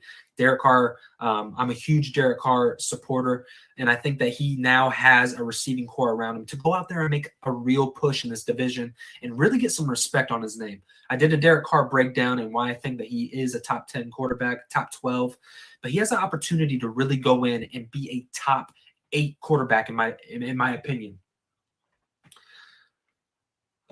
Robert says, show him the money. Without a shadow of doubt, show Waller the money. What about Tashawn Bowers? We're getting to him, brother. I got to finish up this practice squad. Raider 805, hit the like button. All 30 of you guys, run over to that like button and hit it. There's no reason why we shouldn't have all 30 of you guys go and hit it with a like. It takes 1 second. So smash that like button. It does nothing but help this channel, and I'm forever grateful for you guys. So please show some love and support. Go smash that like button, y'all. And Jack Cannon, all my moderators, go and tell those guys, man. Go tell them to go smash the like button. We got to get this going. We got to get those numbers up. Ray, I've been saying for OG for a while, 3.5 6 cap space. Let's talk about it. Al did this and it hurt the team having Woodson and Seymour walk. The difference between Al and this situation, Jack, is that these guys have brought in real dynamic game changers. Now, there's going to be ways around the cap space next year where you can free up money. And look, there's going to be good football players that have to walk because you're allocating a lot of money to superstar talent. That's going to happen. Raider Nation is going to lose good football players next year, players that you're not going to want to see walk, but you're going to have to. And it's going to free up cap space. Now, you're not going to be up in the top of the league when it comes to available cap, but I do expect them to be in that $18 to $20 million ballpark once all the contracts walk, once those players hit free agency, once you cut a few guys, look, they're going to create money. They're not going to go into the season with $3 million with cap space. That's just not how this organization is going to operate. So, Jack, I wouldn't necessarily worry about it. I would focus on this year, brother, because Al Davis locked in a lot of bad salary cap long-term wise with a lot of bad deals and a lot of stupid, foolish money. Dave Ziegler, you can make the argument, hasn't lost a contract this entire offseason. It's essentially a 3-year deal with Devontae Adams. Derek Carr signed the best contract in all of sports. Max Crosby signed a deal where he could have got so much more guaranteed money elsewhere. Dave Ziegler knows what he's doing when it comes to constructing a roster and finances. Like I've told you all offseason, Jack, I'm not worried about finances, and I don't think you should be either. Smash it, fellas. All right, we're going to finish up the practice squad. Then I'm going to let somebody on join the live if there's anybody that wants to join and kind of talk with me. But if not, man, we might actually wrap this show up early. We'll see. I think we've had a really good show. I think it's gone really well. You guys have been really interacting. So let's finish up this practice squad. We're going to go to the safety position, and this is going to finalize this, all right? I have got Roderick Teamer and Isaiah Palomala making the practice squad. I do have Tashawn Bowers. Okay, we're not done. I have Roderick Teamer, Isaiah Palomala, safeties making the defensive back. Okay, those are going to be the depth pieces on the practice squad. Roderick Teamer really stepped up for us last year. I think he earned a spot on the practice squad this year. He's going to have a lot of competition. Isaiah Palomala, I know Raider Nation's high on him. Let's see what he does in preseason. Hey, and if he shows out, let him earn a spot on that practice squad, and let's continue to develop him. We don't have to rush it. That's the thing about this now. We have a good roster, and we have the opportunity to really develop these guys now. I do have also for the defensive end and outside linebacker room, I've got Tashawn Bowers making the practice squad. I think he's had a really phenomenal offseason. He's going to have a tough time making the roster, but this is another guy I'm going to be watching this preseason, and he's a guy that could really compete with Kendall Vickers and potentially beat him out, right? But that's going to be a competition. Right now, this is just an early assessment. I have Kendall Vickers beating out Tashawn Bowers, okay? That's right now. Do I think that Tashawn Bowers can beat out Kendall Vickers? Yeah, I do. We're going to see what kind of training camp these guys have. But what I've heard is Tashawn Bowers had a really good offseason, so that's why he's made my list, and he's not just a cut casualty. Micah Kaiser and Darian Butler. Micah Kaiser is a veteran. He's like a 245, 248-pound linebacker. He's actually the biggest linebacker that we would have on the roster. Patrick Graham went a different route this time. Instead of having bigger linebackers, he's gravitated more to those smaller cover guys, which is why I think he's going to be doing a little bit different things when it comes to his scheme this year. And Darian Butler, another kind of under the radar linebacker that I could see them trying to develop up into this defense, into this scheme. This is a guy that I could see kind of like a Javen White was for us. Stash him on the practice squad, develop him. Wouldn't be surprising if somebody picks him up, places them on their active roster, and maybe moves them to the practice squad later in their year. Kind of feels like one of those guys. But he has upside and he has talent. So we're going to see what he can do. So you guys, that sums up the practice squad. We got Garbers, Abdullah, Britton Brown, Justin Hall, Lester Cotton, Bam Osalene, Zach Van Valkenburg, Tashawn Bowers, Micah Kaiser, Darian Butler, Nick Bowers at tight end, Amik Robertson, Stanford Samuel at CB, Roderick Teamer, Isaiah Palomala at safety, Kyle Pico at defensive tackle. That's what we've got. And that sums up our 53-man roster. And overall, you guys, can I just say that this is probably the best 53-man roster that I've seen the Raiders have in the last 20 years? That this is by far the best offseason that I've seen the Raiders. I mean, what Dave Ziegler and Josh McDaniels have been able to do in one offseason was more than John Gruden and Mike Mayock did in their entire tenure. It was more than what Reggie McKenzie and Jack Del Rio, and I'll give credit to Jack Del Rio and Reggie McKenzie. They really tried to do a lot in Oakland. They reestablished that practice facility. They really tried to get things going. They brought in guys like a Michael Crabtree who revitalized his career. They drafted Amari Cooper. They brought in the Khalil Mack, the Derek Carrs. Those regimes really did a good job in a few areas. Now, they did fail. They swung and missed at a lot of other spots, which is why they're obviously no longer with the organization. But Josh McDaniels and Dave Ziegler have come in and just overhauled this roster in a way that I've never seen. You take a 10-7 football team who limped into the playoffs, had a 35-year-old Deshaun Jackson. Your number one offensive target was a Hunter Renfrow. Outside of that, it was Zay Jones. You had an injured Darren Waller, an offensive line that was really in shambles, and you're kind of interchanging these guys and just trying to put the best five out there. You had a really bland defense that was the least blitzing defense. You knew what they were running 98% of the time. It was the cover 3 scheme. I mean, and this team found a way to be 10-7 and make it into the playoffs and lose by 1 score to the team that goes and competes to the Super Bowl. Now, you talk about the talent that Dave Ziegler and Josh McDaniels have brought to this roster. You guys, we have 30-plus free agents that they brought in. Typically, a 10-7 football team, you don't see that. They bring in a really good football player or two and then build upon the roster that they had to go and make the run. Dave Ziegler and Josh McDaniels took a 10-7 football team, didn't lose huge key pieces of the team, right? You lose an Ngakoue, but you replace him with a Chandler Jones, which is an upgrade. You go get a Zay Jones, but you sign a Devontae Adams. You go get a DeMarcus Robinson and a Keelan Cole. And the fact that they've brought in 30 free agents and then they go in and they only lost a first and a second round draft pick for Devontae Adams.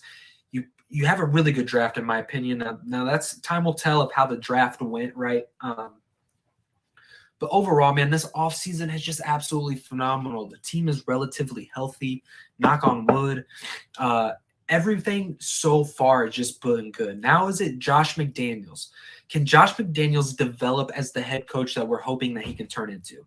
Can this guy come in and coach up this roster? Can he improve on his time that he was a head coach in Denver? Can he learn from all those mistakes? Can he take the time that he spent with the New England franchise the second time around, like the last 10 years as offensive coordinator, 8 years, whatever it's been, and really come in and change what he did in times past and be more relatable to players and get the trust of this locker room and get guys to buy into this offensive scheme and to believe in Patrick Graham.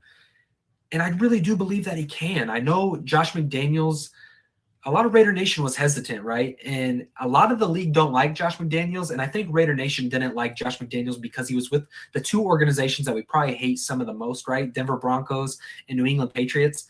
But now that I see that Josh McDaniels is like the bad guy of the league, what better organization than the Las Vegas Raiders to come in and be the head coach of? You're going to be one of the most hated head coaches. And why not do it when the Raiders come in and shock the entire National Football League?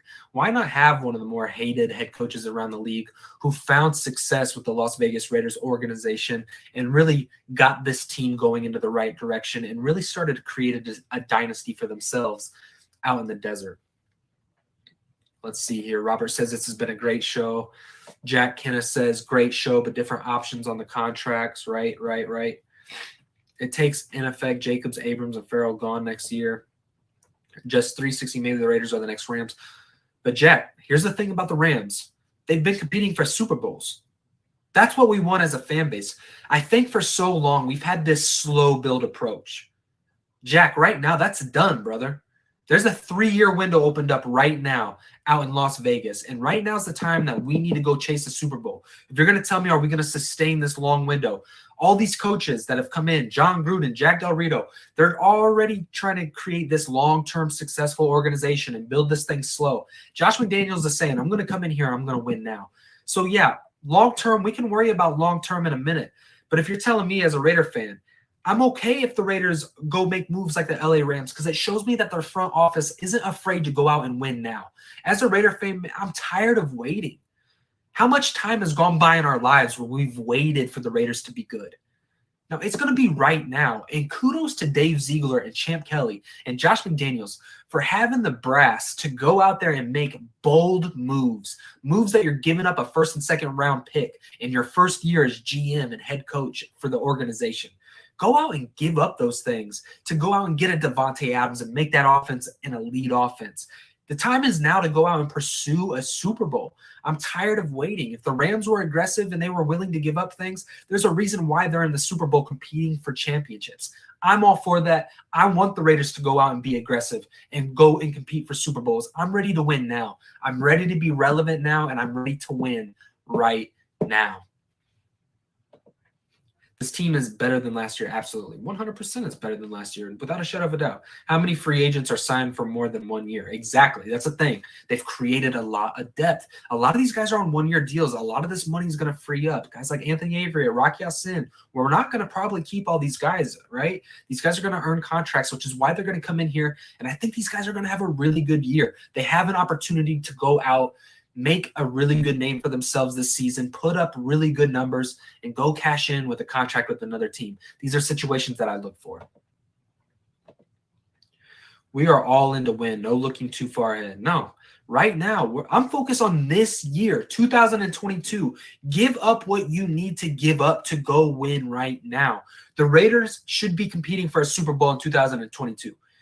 They should be making a deep playoff run, which puts yourself, if you can – look, if the cards can fall right and you can stay healthy, if the Raiders can make a deep push, there's no reason why the Raiders can't be competing and knocking on a door for a Super Bowl this season.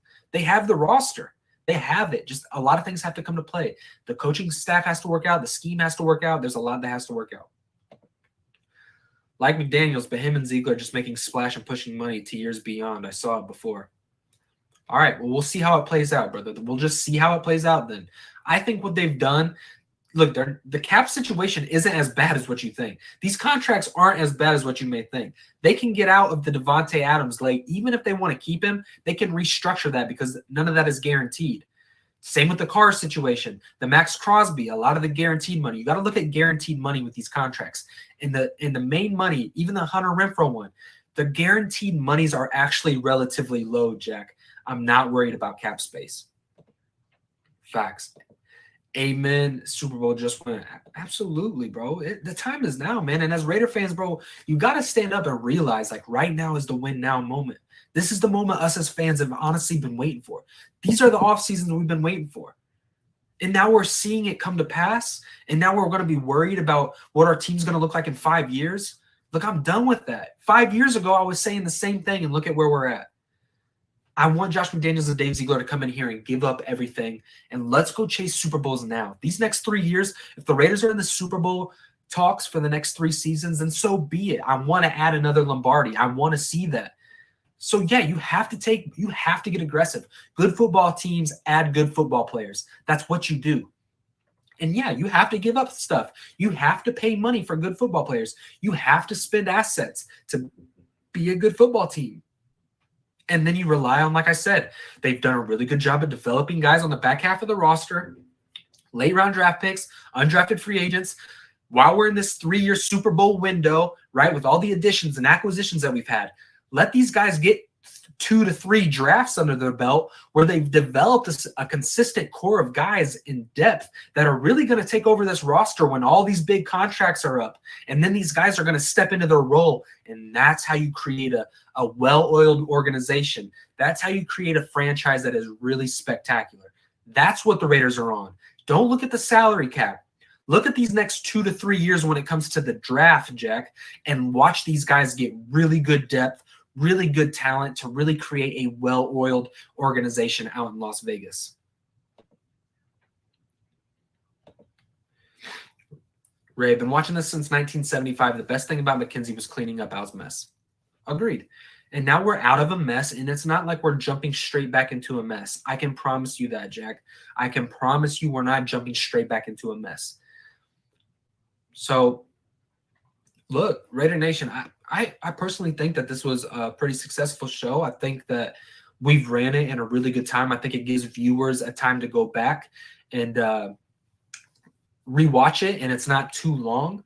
I will give the opportunity. I'll ask the chat right now, and you guys can let me know. Would you guys like to see the show go on? Would you like us to continue talking Raiders? Maybe I could have somebody come onto the show, and we can bring up dialogue.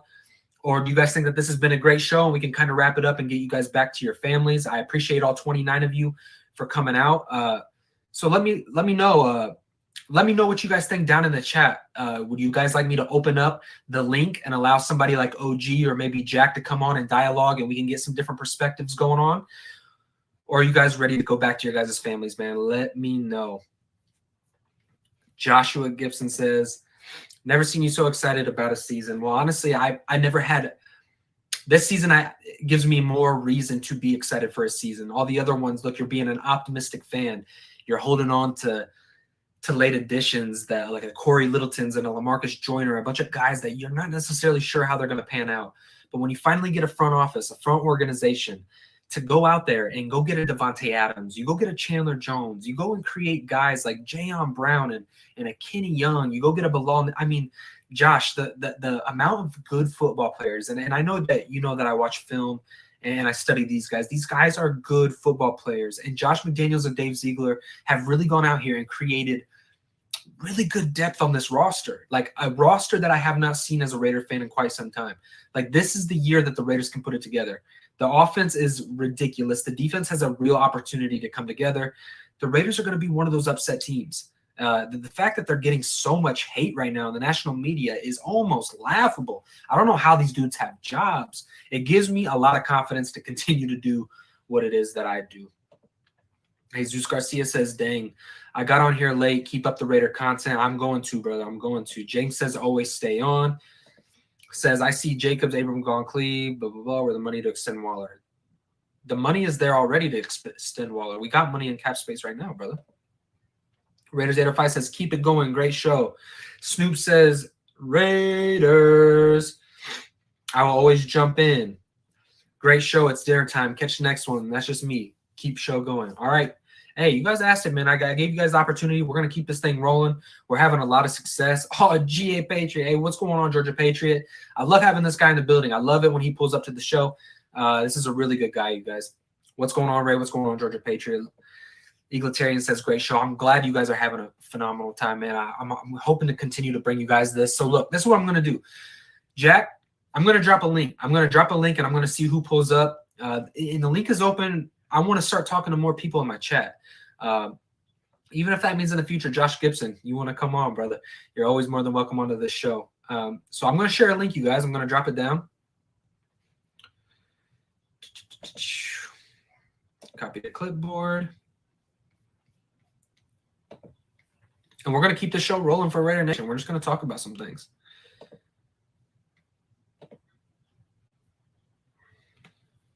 All right, it's dropped, and I'm going to post it. There it is. If you want to come on, come on. I want to welcome even people that haven't been on yet. So if you haven't been onto the show, you guys are always more than welcome to pull up and talk with Raider Ray. Oh, we already got Jack Kenna in the background. This is my brother. I'm glad that he's always willing to join the show. He always brings an interesting dynamic. So without further ado, you guys, welcome Jack Kenna. Salute, Ray, and salute, Nation. What's going on, brother? How you doing, brother? Doing? Hey, happy 4th of July to you. Having a good 4th of July weekend? Absolutely. Good. All right, so what was your view? I seen that in the chat you were talking about a few different things. What are you concerned about? What are you maybe that you don't see eye to eye with me, and maybe we can talk about it, and we'll go from there. Well, what I don't see eye to eye, it's like, about, the Raiders in the past, like pushing money, like, into future years. Yes, the Rams got a Super Bowl. We all want a Super Bowl. But I like what Reggie McKenzie did. I hate to say it. It's like, we lost, Charles Woodson to the Green Bay Packers, and, Richard Seymour had to leave. We can't keep pushing money back. I see this for like a year or two, but we can't do this over and over and over. This is what Al did. And if Raider fans, if you've been here for a long time, then you will realize like you can't do that. It just hurts your team in the long term. So do you necessarily think that we're putting that much money back? Because as I was saying earlier, not yet. Not yet. No, not yet. But okay. But because of the contracts that we signed with our players, we said we're going to extend you. So the money kicks in next year, not this year, next year. I mean, Adams is only getting like paid $8 million this year. So it's like, it's all going to be next year. That's why we're only like $3.6 million next year, even after losing like Jacobs and Farrell and Abrams, even with those guys gone, we're at $3.6 million. Which is why we also addressed earlier, like a lot of these guys on this roster, as you know, are on 1-year deals. A lot of these guys aren't going to have allocated cap into next season. Absolutely. And all these guys are going to be gone, and we have $3.6 million next year. So, like OG talks about dynasty. We both love OG. But you know what? You can't talk about dynasties if you don't have any infrastructure, like it's going to be years and years beyond. So if it's going to be like one year shot, this is our year. We got $20 million right now. Okay, so well, if we were like not going to progress, let's burst our bubble. Let's get our chance for a Super Bowl this year, or use that money because Waller has 2 years left on his deal. So yeah, but he needs what do money. you think? Here, Jack, I think I could actually make you really happy. I think I could make me happy, brother. Okay. I love you, man. Okay, I love you too, brother. So look, you said how we haven't pushed back money yet, how we've created this 3-year window. Okay, this 3-year window, you're going to be allocated to these stars that you have on the roster. I'm talking Devontae, Chandler, all these guys, right? You've created a Super Bowl team right now. The reason why I'm not necessarily worried about cap space, to where before we had to worry about cap space because we were so worried about adding talent to this roster.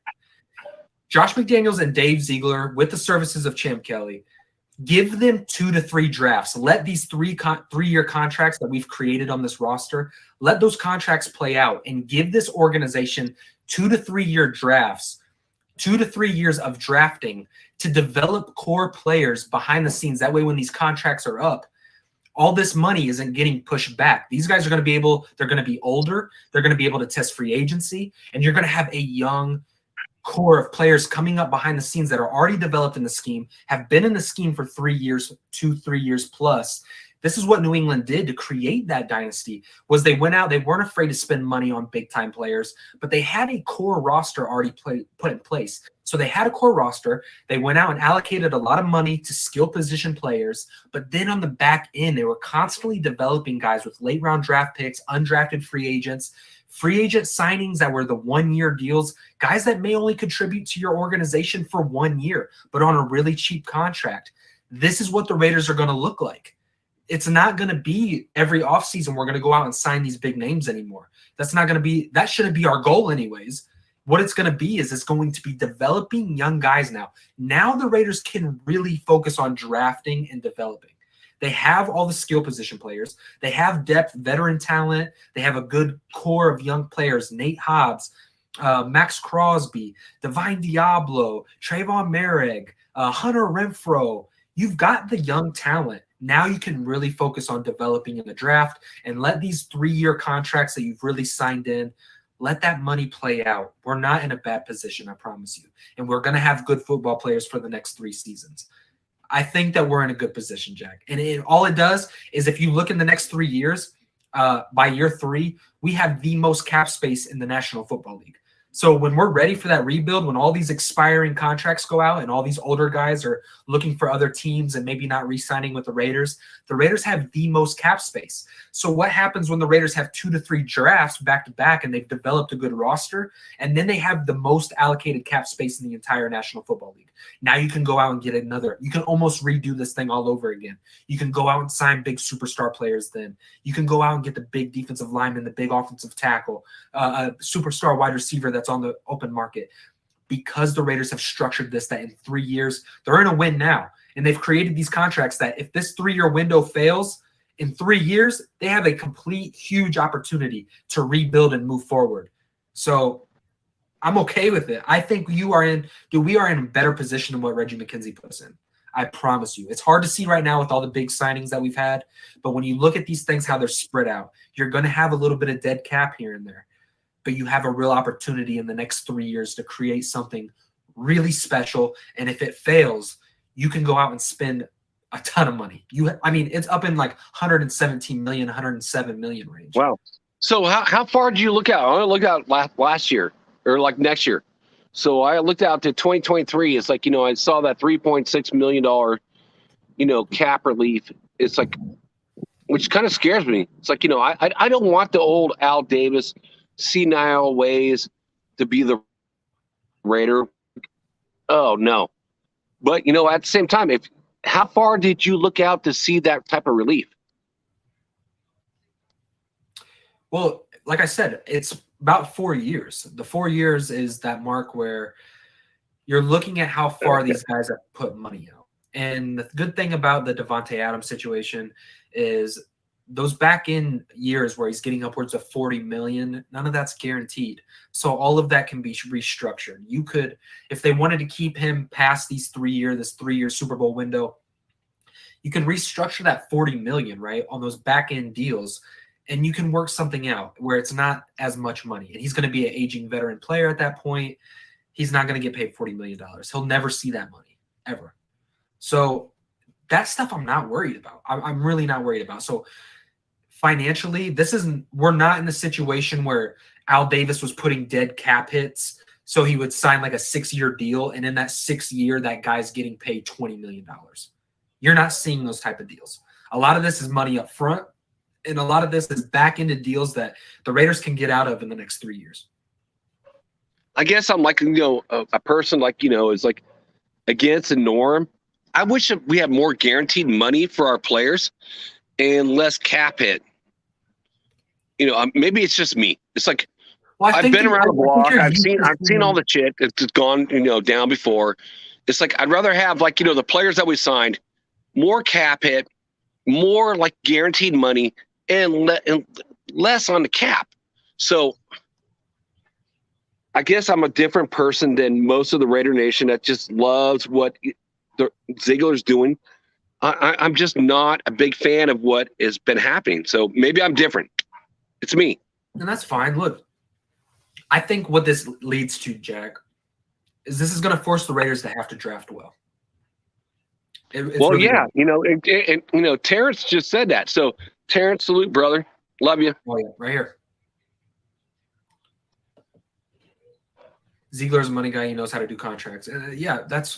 Look, I think, Jack, I think just like a lot of people that I've talked to, and correct me if I'm wrong on this by every aspect, but I think that you've seen a lot that's happened in this organization, and you've seen a lot of these contracts not play out. You've seen the Raiders go out and spend money and it not work out, and it put them in a bad situation. But have you seen the Raiders go out and get the talent that they have this offseason? Typically, when they're going out, this has been the best year since 2001, going in 2002. Absolutely, 100% for sure.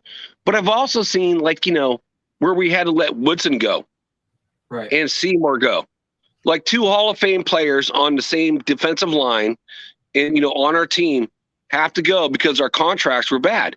So I don't know about Ziegler. Ziegler's like a new name for our organization. Yes, I do trust him. I do trust McDaniels. I like what Carr said. Carr said he's a guru. I'm loving what's going on this year. This has been the best offseason since 2001, going to 2002. Absolutely 100% for sure for all you new Raider fans. Yeah, I think in times past we've seen these organizations, and this is why I don't blame you with how you feel, right? That's to be expected, especially in this first year. But you've seen like John Gruden and that regime go out and give LaMarcus Joyner a ton of money, a ton of guaranteed money, a Corey Littleton a ton of money.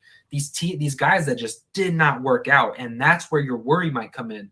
But the players that are like that are players that Ziegler got on really good contracts. Guys like a Jayon Brown, guys like a Kenny Young, guys like a Bilal Nichols on the inside of the defensive line, guys like Rock Ya-Sin and Anthony Averett. Anthony Averett's making $4 million. He didn't go out and throw the bag at these type of players. And these guys are really big core players of what the Raiders are going to be doing this year. And that's why I said I believe Ziegler, you could make the argument Ziegler hasn't lost a deal. The Max Crosby contract, if you look at the guaranteed money, it's ridiculously low. Like, Max Crosby could have went out on the open market and signed a ridiculous contract, but he signed an extremely team-friendly deal with the Raiders, okay? And it allows these guys to keep around some of these defensive players. These guys are bought into the team, and that's what's unique about the Raiders when it comes to contracts. And I will say the same thing about Renfro. Renfro, like, signed the 19th highest overall paid wide receiver, like, slot guy. That was a team-friendly deal. It's like, Carr – what I like about what Carr's deal is, like, next year, it can be re-looked at. I think Carr does need to do that again, in my opinion. At $40 million, yeah, well, maybe not. It's like, I love Carr. I'm a Carr lover. And you know what? To the nation that doesn't like Carr, kiss my ass. It's like, I like Carr. He's going to be our best quarterback in our history of the Raiders. But at the same time, at $40 million next year, I think he's going to restructure his contract again. Yep, that's why I like these deals. There's an open window to restructure. Derek Carr, if he signed this contract like this and say the Raiders have success and go and make a Super Bowl run, of course he's going to be willing to restructure and do it again to add more talent to the roster. Why wouldn't you, if your real, true passion in this game is to go win Super Bowls, which is what's unique about Derek Carr, because that is what he's in for. He's not in for the money. This guy off the field is a Christian man. He's not all for the money. He's not all for the fame. This guy wants to win championships with the silver and black, which is why I think the Raider Nation owes a lot to Derek Carr. Derek Carr could have went and signed a big contract with a team that needed a quarterback with a lot of guaranteed money. He decided to stay with an organization with a fan base that's torn half the time and run his name through the mud when this guy signs the best contract in all of sports, arguably, and sets up your team to go out and grab superstar players to put you in a situation to where now you can go chase the very thing that you're wanting, and that's a Lombardi trophy. Everybody needs to get off of Derek Carr. Derek Carr is going to be a key hog into us getting a Super Bowl. There's a lot more than just having a good football player. Look, Patrick Mahomes is a good football player, and they went on their Super Bowl runs. Those contracts are adding up in Kansas City right now. They're feeling the weight of those salaries. So they're going to have a lot to do. They're going to lose a lot of good football players. Derek Carr put the team first, and they're going to be able to consistently have a good football team. Let's get to the check. Well, Mahomes, $45 to $50 million contract has already hurt him this year. Tyreek Hill's gone. Honey Badger's gone. They're leaders on that team, so they're gone. So I don't see KC as being as big as much a challenge like what they used to be. Before, I expected like the Raiders to lose to them every single time. Not anymore, Raiders fans. Not anymore. Now we got the chance to put the pressure on them and every AFC West team now. No, I agree. Look, like the time we always had to talk up to the Chiefs. We always had to explain to the Chiefs fan every Sunday, or we always had to convince ourselves as fans, oh, well, if this happens, if Henry Ruggs can get open on the deep ball, or if Max Crosby can get after Patrick Mahomes, we always had to almost convince ourselves that we could beat the Chiefs, right? When we knew that we're probably going to get smoked here. We're probably going to lose by 21 points. That's not necessarily the case anymore. The roles no more. That the roles have flipped. They don't have DBs that can cover this Raiders offense. We just need to step back and see how this season goes. I'm all for that. And look, when I talk and you guys see me get excited and build up my excitement for this season, I'm a realist, and I will always tell you guys that. I'm always a go and earn it type of person. Go show me. Go show me that you're a good football team as you are on paper. Go and earn it before I give you all your praises. But right now, when I'm just talking about offseason moves and what they have the potential of being, that's where I'm excited. Now, I want them to go earn it. I want them to have a phenomenal training camp. I want them to come out healthy. I want some guys to get some real opportunities to earn a spot on the roster. And I want to see us go out there and play a good regular season and earn our way into the playoffs. And once we get into the playoffs, that's where we pin our ears back and we start playing some Raider football. And I'm so excited to see what the Raiders can do. You know what, Raider Nation? It's like this year is going to be the most exciting season ever. Right. I mean, the AFC West is like, going back to the 70s AFC West.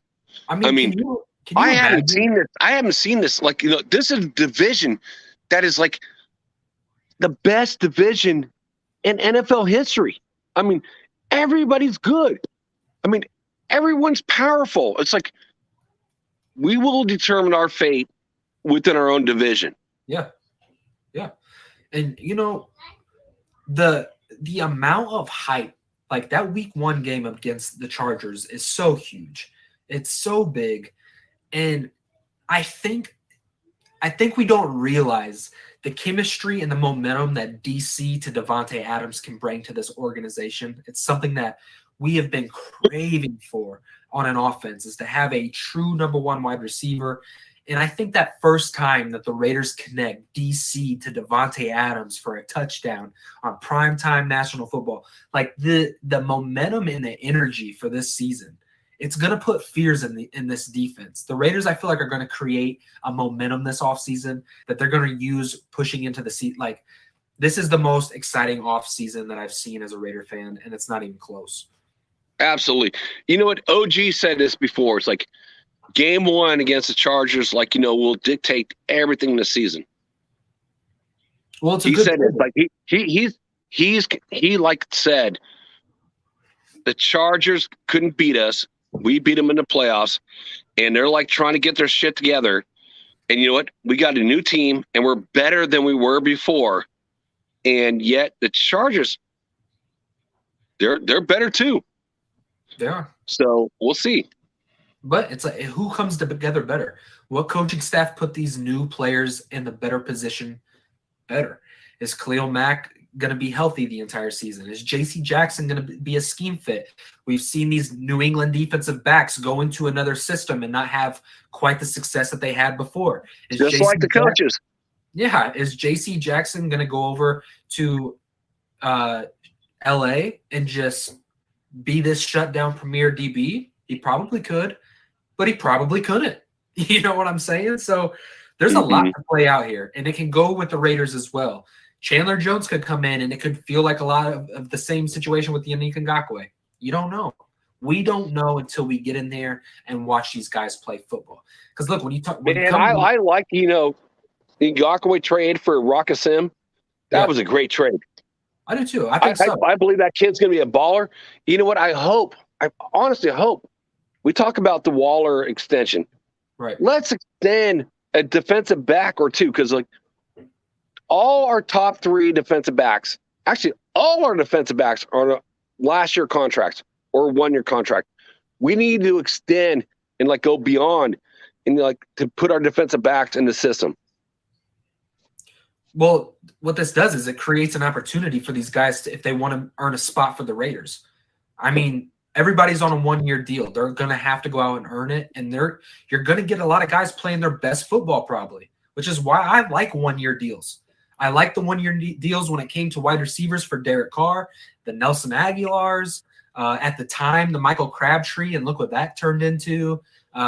There's a lot of good things that can come out of 1 year deals, which is why I'm never truly against them. I like them. They're typically affordable.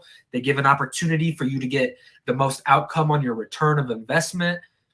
I like the 1 year deals in the defensive backfield, honestly, because I want these guys to go out and earn it and let a guy emerge as himself. Let him emerge because there's an opportunity. There's an opportunity here to be a defensive back for the Raiders for quite some time if you go out there and earn it. So, Ray, I got a question for you. Yeah, what's up? So, let it be Cleveland Farrell or Josh Jacobs or Abrams. So, if we can, you and I agree, the number 2 wide receiver is our 4th or 5th option on this team. Yep. But if we can trade one of those guys to get Aguilar back in our team, what do you think? Well, I made that video because there were some Patriots insiders, a lot like what Raiders Scout is on IG for the Raiders, us Raider fans. It was a Patriots insider that was getting information that he heard that the Patriots organization were interested in Cleveland Farrell. You see, the New England Patriots have a need for edge rusher, and a guy like Cleveland Farrell just feels like a New England Patriot type of player, in my opinion. He just seems like one of those former first-round picks that maybe not necessarily panned out, go over to New England, and somehow they kind of find success. That's what it feels like with me in the Cleveland situation. Now, look, Nelson Aguilar and Cleveland Farrell both have a high dead cap hit. It's going to take an agreement between both sides, both franchises, and these contracts are going to have to get adjusted when it comes to dead cap. But I do believe more so on Nelson Aguilar's end. He'd be willing to come down a little bit. The reason why I say that is because they go out, the New England Patriots go out, and I've been watching them from afar for a little bit, just because Josh McDaniels, Dave Ziegler, Champ Kelly, they have a history with that organization. So if a player goes out and isn't available, or maybe an under-the-radar type of player that Raider Nation might not necessarily know about, that Josh McDaniels and Dave Ziegler know very well, I'm keeping an eye out on those players. But with the Nelson Aguilar situation, it's very unique because they go out and they sign a Devontae Adams, right? They have a Kendrick Bourne, a Jacoby Myers. They go and draft a Traquan Thornton, okay, early in the draft. He's a speedster guy. They go sign a Jordan Humphrey in free agency, and it leaves Nelson Aguilar, who's getting paid a lot of money, in a really weird situation where he only had 400 receiving yards for him last year. If you can give up Cleve Farrell, right, and it's going to have to be worked out. I'm not saying it's going to happen. I'm not saying it's very likely to happen. I'm saying if we were to put a trade on the table, I'm going to put Cleveland Farrell on the table and maybe a late round draft pick, and go get Nelson Aguilar and bringing him in and solidify this Raiders offense. Now, do we need a wide receiver? No, we don't. Wide receiver is not the biggest need for the Raiders. Let me put that out there right now before anybody comes at me and says that, okay? No one's going to come at you, brother. I posed the question. I know. But the Raiders' biggest need isn't wide receiver, okay? You could go in multiple different directions. But if you want to solidify this offense as the most loaded offense that Derek Carr's had his entire career, absolutely no excuse, absolute versatility to do absolutely whatever you want. Stretch the field, route run, get Nelly on CB3s and CB4s. You have an opportunity to create a Super Bowl caliber Super Bowl offense. And I think it's not even close, right? Nelson Aguilar on CB4s or CB3s in this offense with Derek Carr and him already knowing the terminology of Josh McDaniel's scheme, knowing the route concepts already from spending a year in the New England system, I think it's a really good move. Do you need him? No. You don't need him. But would he make the Raiders offense that much better? Yeah. Okay, let me put it this way. Does he add more value to the Raiders organization than Cleveland Farrell? Yes. Yes. I think so. What is Clee going to do? I mean, where's he going to start? We look at like our draft picks. We look at what we signed. Where is Clee going to actually be? Right. Defensive end in 3-4. He's going to be that backup defensive end, and he's going to be messing around with that backup. Right but Aguilar would be a starter. Oh, for sure. He would be a starter. So if they can work out the numbers, Aguilar would be amazing back in this team. Yeah, if you give me the option of Aguilar and Cleveland Farrell, Aguilar gives you an opportunity more to win a football game. Nelson Aguilar, if a game is on the line or needs a big play or something, Nelson Aguilar is a guy over Cleveland Farrell that I would take. I would take Nelson Aguilar over Clee. And I think it would be a good 100%. Trade. I think it'd be a good trade for both partners because Nelson Aguilar isn't going to have this huge role in New England. Let's just face it. They've brought in too many weapons, okay? Cleveland Farrell has an opportunity to really help us when it comes to depth at the defensive end position. He plays all over the place. He plays outside linebacker. He plays defensive end. He plays defensive tackle at times. But is he a game changer? Does he offer that? He hasn't shown it yet. So I like Cleveland Farrell. I think he's really had a really good offseason. I'm rooting for the kid to make the Raiders roster. I want him to be a Raider this year. I want him to contribute. We're just talking hypothetically. If this was on the table, would I pull the trigger? And I would say I would pull the trigger. And then once you get Nelson Aguilar, and obviously you have a hole now because Cleveland Farrell's gone, I would wait for a veteran edge rusher, maybe a guy like a Justin Houston, or maybe a guy that gets released from training camp, or is a guy sitting around on free agency who is a depth defensive end that you can go out there and kind of replace what Clee brought to the table. I don't think replacing Clee would be terribly hard. No. Ray, we agree on this. We both said, we want to wait until, after the cuts happen and, we'll bring in good players, good, solid veterans that are plug and play. And 805, I agree. I disagree with you. And Auntie 6. So where do you see Clee playing? Auntie, my brother, where do you see him playing? I see him as a backup to a backup now. I don't see the guy, like contributing much to the team, even as a first-round draft pick. Well, look, it's going to be really hard with the emergence of Malcolm Kuntz. If you're telling me you want Klee to play more just because you're excited as a fan, I don't want to hinder the development of a guy like Malcolm Kuntz because I believe Malcolm Kuntz rookie year, he already brings more to the table than Cleveland Farrell. Cleveland Farrell is a better run defender than Malcolm Kuntz, but Malcolm Kuntz is what you're looking for when it comes as a pass rusher. This guy has a really unique opportunity to come in and contribute right away when it comes to getting after the quarterback, something that Raider fans want Cleveland Farrell to be. And I think that you have that in Malcolm Kuntz. So we as fans really hold on to the players. We really hold on to them and we hope that they work out, and we always think that this is the year that they're going to break out and this scheme is going to help them and this is going to be the new end all be all. How many times have we said that with these players? Now I love them. They're Raiders. I love Klee. I just haven't seen it yet. I haven't seen it. We haven't seen it. So I mean, let's say this. Is it just because Klee was a first-round draft pick and we want him to live up to the hype and we want him to live up to the draft status, which he's not going to do? That ship has sailed. He's not going to live up to that 4th overall pick. Is it very hard? Like, say I went out and replaced him with player A on free agency. Say we went out and got a guy post-training camp, Joe Schmuck, okay? And Joe Schmuck comes in and Cleveland Farrell gets outperformed by Joe Schmuck. And Joe Schmuck has 4 to 5 sacks and 6 tackles for a loss and has a good pressure rate. Are you going to be mad that Cleveland Farrell didn't work out, or are you going to be happy that we went out and got Joe Schmuck? You see what I'm saying? I agree. Well, it's just like this year's draft, with Leatherwood and Morig. If we can switch those picks around, right? And we talked the about nation that would be before, happy. right? We talked about that before. Look, it doesn't. They went and got the tackle position because the tackle position is more expensive to pay when contracts come up. So they got that 5th-year option on Alex Leatherwood in hopes that he panned and worked out. It's a smart move. I understand, like, if you flip the draft picks or whatever. At the end of the day, we got the players that we wanted regardless of the draft, whether we got them in the 3rd, the 4th, the 1st, or the 2nd.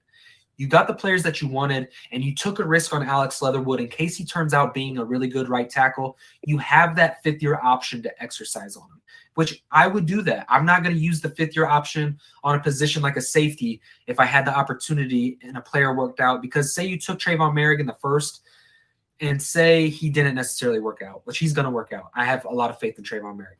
This is a hypothetical situation. Trayvon Merrick was taken in the 1st. He didn't necessarily work out, and now you can have exercise a 5th-year option on him. Say you took Alex Leatherwood in the 2nd round, and by that 4th year, he's really panned out, like a Colton Miller situation. You don't have that 5th-year option anymore, and that puts the Raiders in a weird contract situation where now you're going to have to pay up a lot of money a lot earlier.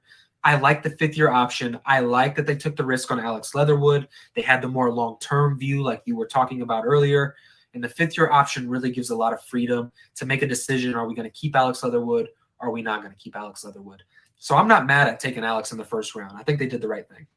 No, I mean, it was a good draft. I like the draft. It's like, we got Hobbs too. It's like, and I like this. It was a good draft. It's like, I can't default our GM at all with the draft. So and look, Debo has an extremely good point, and I don't disagree with it at all. This is why I said in the Nelson Aguilar situation, you guys, that's why I said we don't need him. We don't need him, but it would be like a defining point on this offense. So the greatest show on turf, this would be a greater show on natural grass in Las Vegas. Right. I mean, I'm sorry. Klee can go, in my opinion. Klee's not going to be a starter. He's going to be a backup. You look at like Ray, I watched all your stuff on our defensive tackles. The guys in Butler and Farrell, and like these guys are like going to be good players. They're going to be solid players. So Klee is like an afterthought in my mind now. So yeah, if we could trade him for the wide receiver, absolutely do it. yes, he will be the 4th or 5th option. But Well, you it's know going what? to be something unique to look at. Debo, I'm going to get right to your question. I have it posted up here. I'm just going to finish up on Jack's statement, and then I'll get to your question or get to your statement. But they have a unique opportunity because the New England Patriots and the Raiders have the joint practice. So would a deal get done before a joint practice? Because technically New England has an opportunity to see what they would get in Cleveland Farrell firsthand for a few days in a joint practice. So I could see a deal even being done after that. You know what I mean? We'll see how that works out. Raider Nation, I'm not saying that a deal is going to get made, so calm down. I'm not saying that. I'm just Nation, chill. we're putting it on the table if it is an option. But Debo It's says, who can say hypothetical. that Cole isn't the next Aguilar? And I love that take because Keelan Cole has a lot of value at a wide receiver position. He's going to be playing with the best quarterback that he's had, let's face it. This guy's been playing with Jacksonville. This guy played with the Jets. He's going to have an opportunity where he was like the number one guy. He was like the number one, number two guy. You go over here to the Raiders with Devontae Adams, Darren Waller, Hunter Renfrow, the receiving backs out of the backfield. Keelan Cole has an opportunity to go out there and earn a big contract. Matter of fact, Debo, this is the guy that I do expect to go out and probably earn one of the bigger contracts when it comes to the offseason, much like a Zay Jones did. Keelan Cole could come in here and really take advantage of this. Carlos says next man up. GA says put the best 53 on the sidelines. New coach has no emotional check to our old draft picks, and he doesn't. But what's interesting is he's gone out there and he's re-signed these guys. That's what's been absolutely awesome. Is typically you don't see a new general manager and a new head coach come in and double down on a roster that they have no ties to. Re-signs Hunter Renfrow, re-signs Max Crosby, re-signs the quarterback that they didn't draft. You know what I'm saying? Like, clearly have interest in extending Darren Waller. The staff has openly come out and said that they love Nate Hobbs. I love the situation that we're in. Now it's all about developing draft picks and drafting good. I hope Leatherwood turns it around, but let's be honest. Shoulda, coulda, took a better player than Leatherwood. And of course, we could go down every single draft and look at positions where we could have got people better. But it's not. Alex Leatherwood's the guy that we took. And look, he has good measurables. He was coming out of a really good college out of Alabama. He was an All-American, right? I see why they took him. Now, does that mean like he didn't develop his first year, much like Colton Miller didn't develop his first year? Colton Miller was terrible and out of a lesser college, UCLA. He just was not good his rookie year. But look at Colton Miller now. Who's to say that Alex Leatherwood can't turn into the same thing? Absolutely. So Clea's you never know. Like going from year 1 to year 2, switching from right tackle to right guard. And he played all the positions in Alabama. So it's like you only get so much experience, playing each position. So it's going to take him a little bit of time. And yes, I can see him developing into a great player, just like Miller. Right. Let's get to some of these chats. It says Clea is a backup. Yeah. Joint practices in New England, right? That I don't necessarily know. I thought it was actually out in Vegas. I don't know. I'm going to look into that, Georgia Patriot. I don't know. We haven't picked a solid first rounder since Colton Miller and Cleo Mack. They've all been terrible lately. That's facts. That is facts, Anthony. Halo said, Brother Ray, I had to dip out early, bro. I was running around the town. What did I miss, brother? Salute to all in the chat. We've actually had a really good show, Halo. I think this is probably one of the best lives that we've had. This is one that I would encourage you when you work out, when you go to the gym, start this one over tomorrow and rewatch it. Towards the end, I welcome on Jack here just to get a different opinion. We were kind of seeing things from a different perspective. I think that we're kind of seeing things more eye to eye now that we got to talk face to face and address them. Really good show, Halo. I was really surprised with the turnout. Raider Nation has been absolutely Salute, Halo. And look, Halo, let everybody know in the chat, brother, to go and smash the like button. If there's anybody in here that hasn't liked this video yet, go out, hit the like button, and help support this channel so more Raider fans. All this does is benefit you guys long term because more eyes get to come to the show. But we've had a great turnout tonight. It's been absolutely phenomenal. Georgia Patriot says, "What's up, Halo?" Halo says, "Shout out to Georgia. I'm hoping for the same thing, the Colton Miller growth. And there's a real opportunity. These guys come from really prestigious organizations in college, and Alex Leatherwood is a worker. He is a grinder. He doesn't talk much. He comes with his hard hat on. He did show improvements, right? He had a rough rookie year, but that's a very hard job. Not too many grown men in the world could come in and be a starter as a rookie on the offensive line and go against the pass rushing talent that's in the modern NFL and have a ton of success. It's very few and far in between. Hey, I just want to remind Raider Nation, it takes, time to be a great player. Right. We watched it with Miller. I watched it with, Cliff Branch. It took until year 3 until he got it. Hall of Fame wide receiver, the game changer of what every team wants with team speed. The Tyreek Hills want to be like Cliff Branch. I watched that. It took until year 3. So it takes time to develop players coming out of college. You run different schemes, different philosophy, and then you come on to a team in the NFL. So it takes time.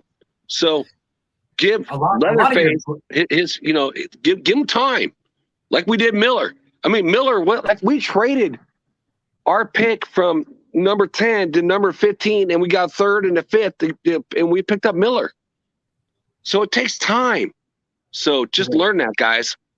And if you looked at a lot of the great players in history, if you were just to assess them based off of their rookie year, you probably wouldn't call them a great.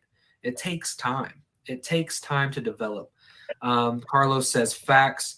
Right here, Anthony says, what do you think of Diablo? He's going to break out this year. And look, Diablo is one of those guys that I said when we were doing the 53-man breakdown. He's really going to have to compete, I believe, with Jayon Brown if Jayon Brown is healthy. And Diablo has to stay healthy.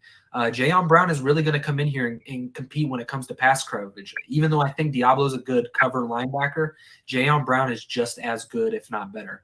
He has statistically shown he has been better. Now, Divine Diablo does offer more aggression when it comes down to the run game. He's more aggressive downhill linebacker, even though he has that hybrid safety linebacker size. I like what Diablo brings in the run game more than Brown, but Brown is a better coverage linebacker right now. That's not to say that Divine Diablo can't earn that opportunity. I'm hoping that Divine Diablo took this offseason to get really good, and if he takes that next step, the Raiders are going to have a really good, young, promising linebacker on the roster in Divine Diablo. So, yeah, does he have the capability to be that year 2 breakout guy? Of course. I would have put him and Malcolm Kuntz in that bracket. Really, that entire draft class has a real opportunity to be a really, really good draft class. You're talking Alex Leatherwood could be one of those guys. Trayvon Merrick could be one of those guys. Malcolm Kuntz could be one of those guys. Divine Diablo can be one of those guys. Nate Hobbs is one of those guys. Tyree Gillespie could really emerge. I mean, that draft was phenomenal. You could necessarily say that entire draft is year 2 breakout guys. You could put them all on that list, and I could justify you for whatever choice you decided to pick. Ray, solid take, brother. It's like, Brown and Diablo. Man, it's like we got some good coverage linebackers. Like, that is solid. That is like one of our more solid positions going into this year. Underrated Love room. the take, bro.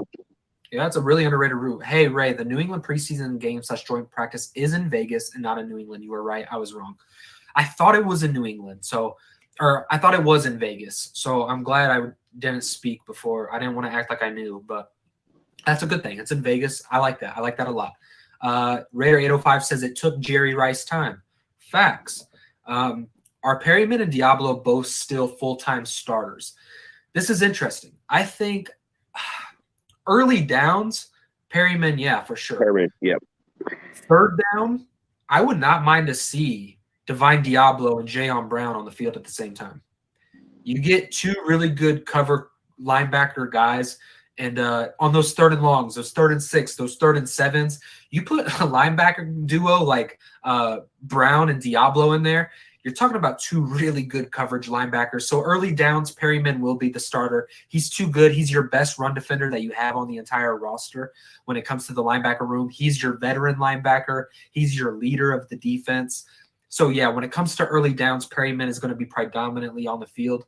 But when it comes to that third down situation, guys like Jayon Brown and Divine Diablo, Kenny Young, those guys are going to chew into some playing time. I like Absolutely. I like Good call.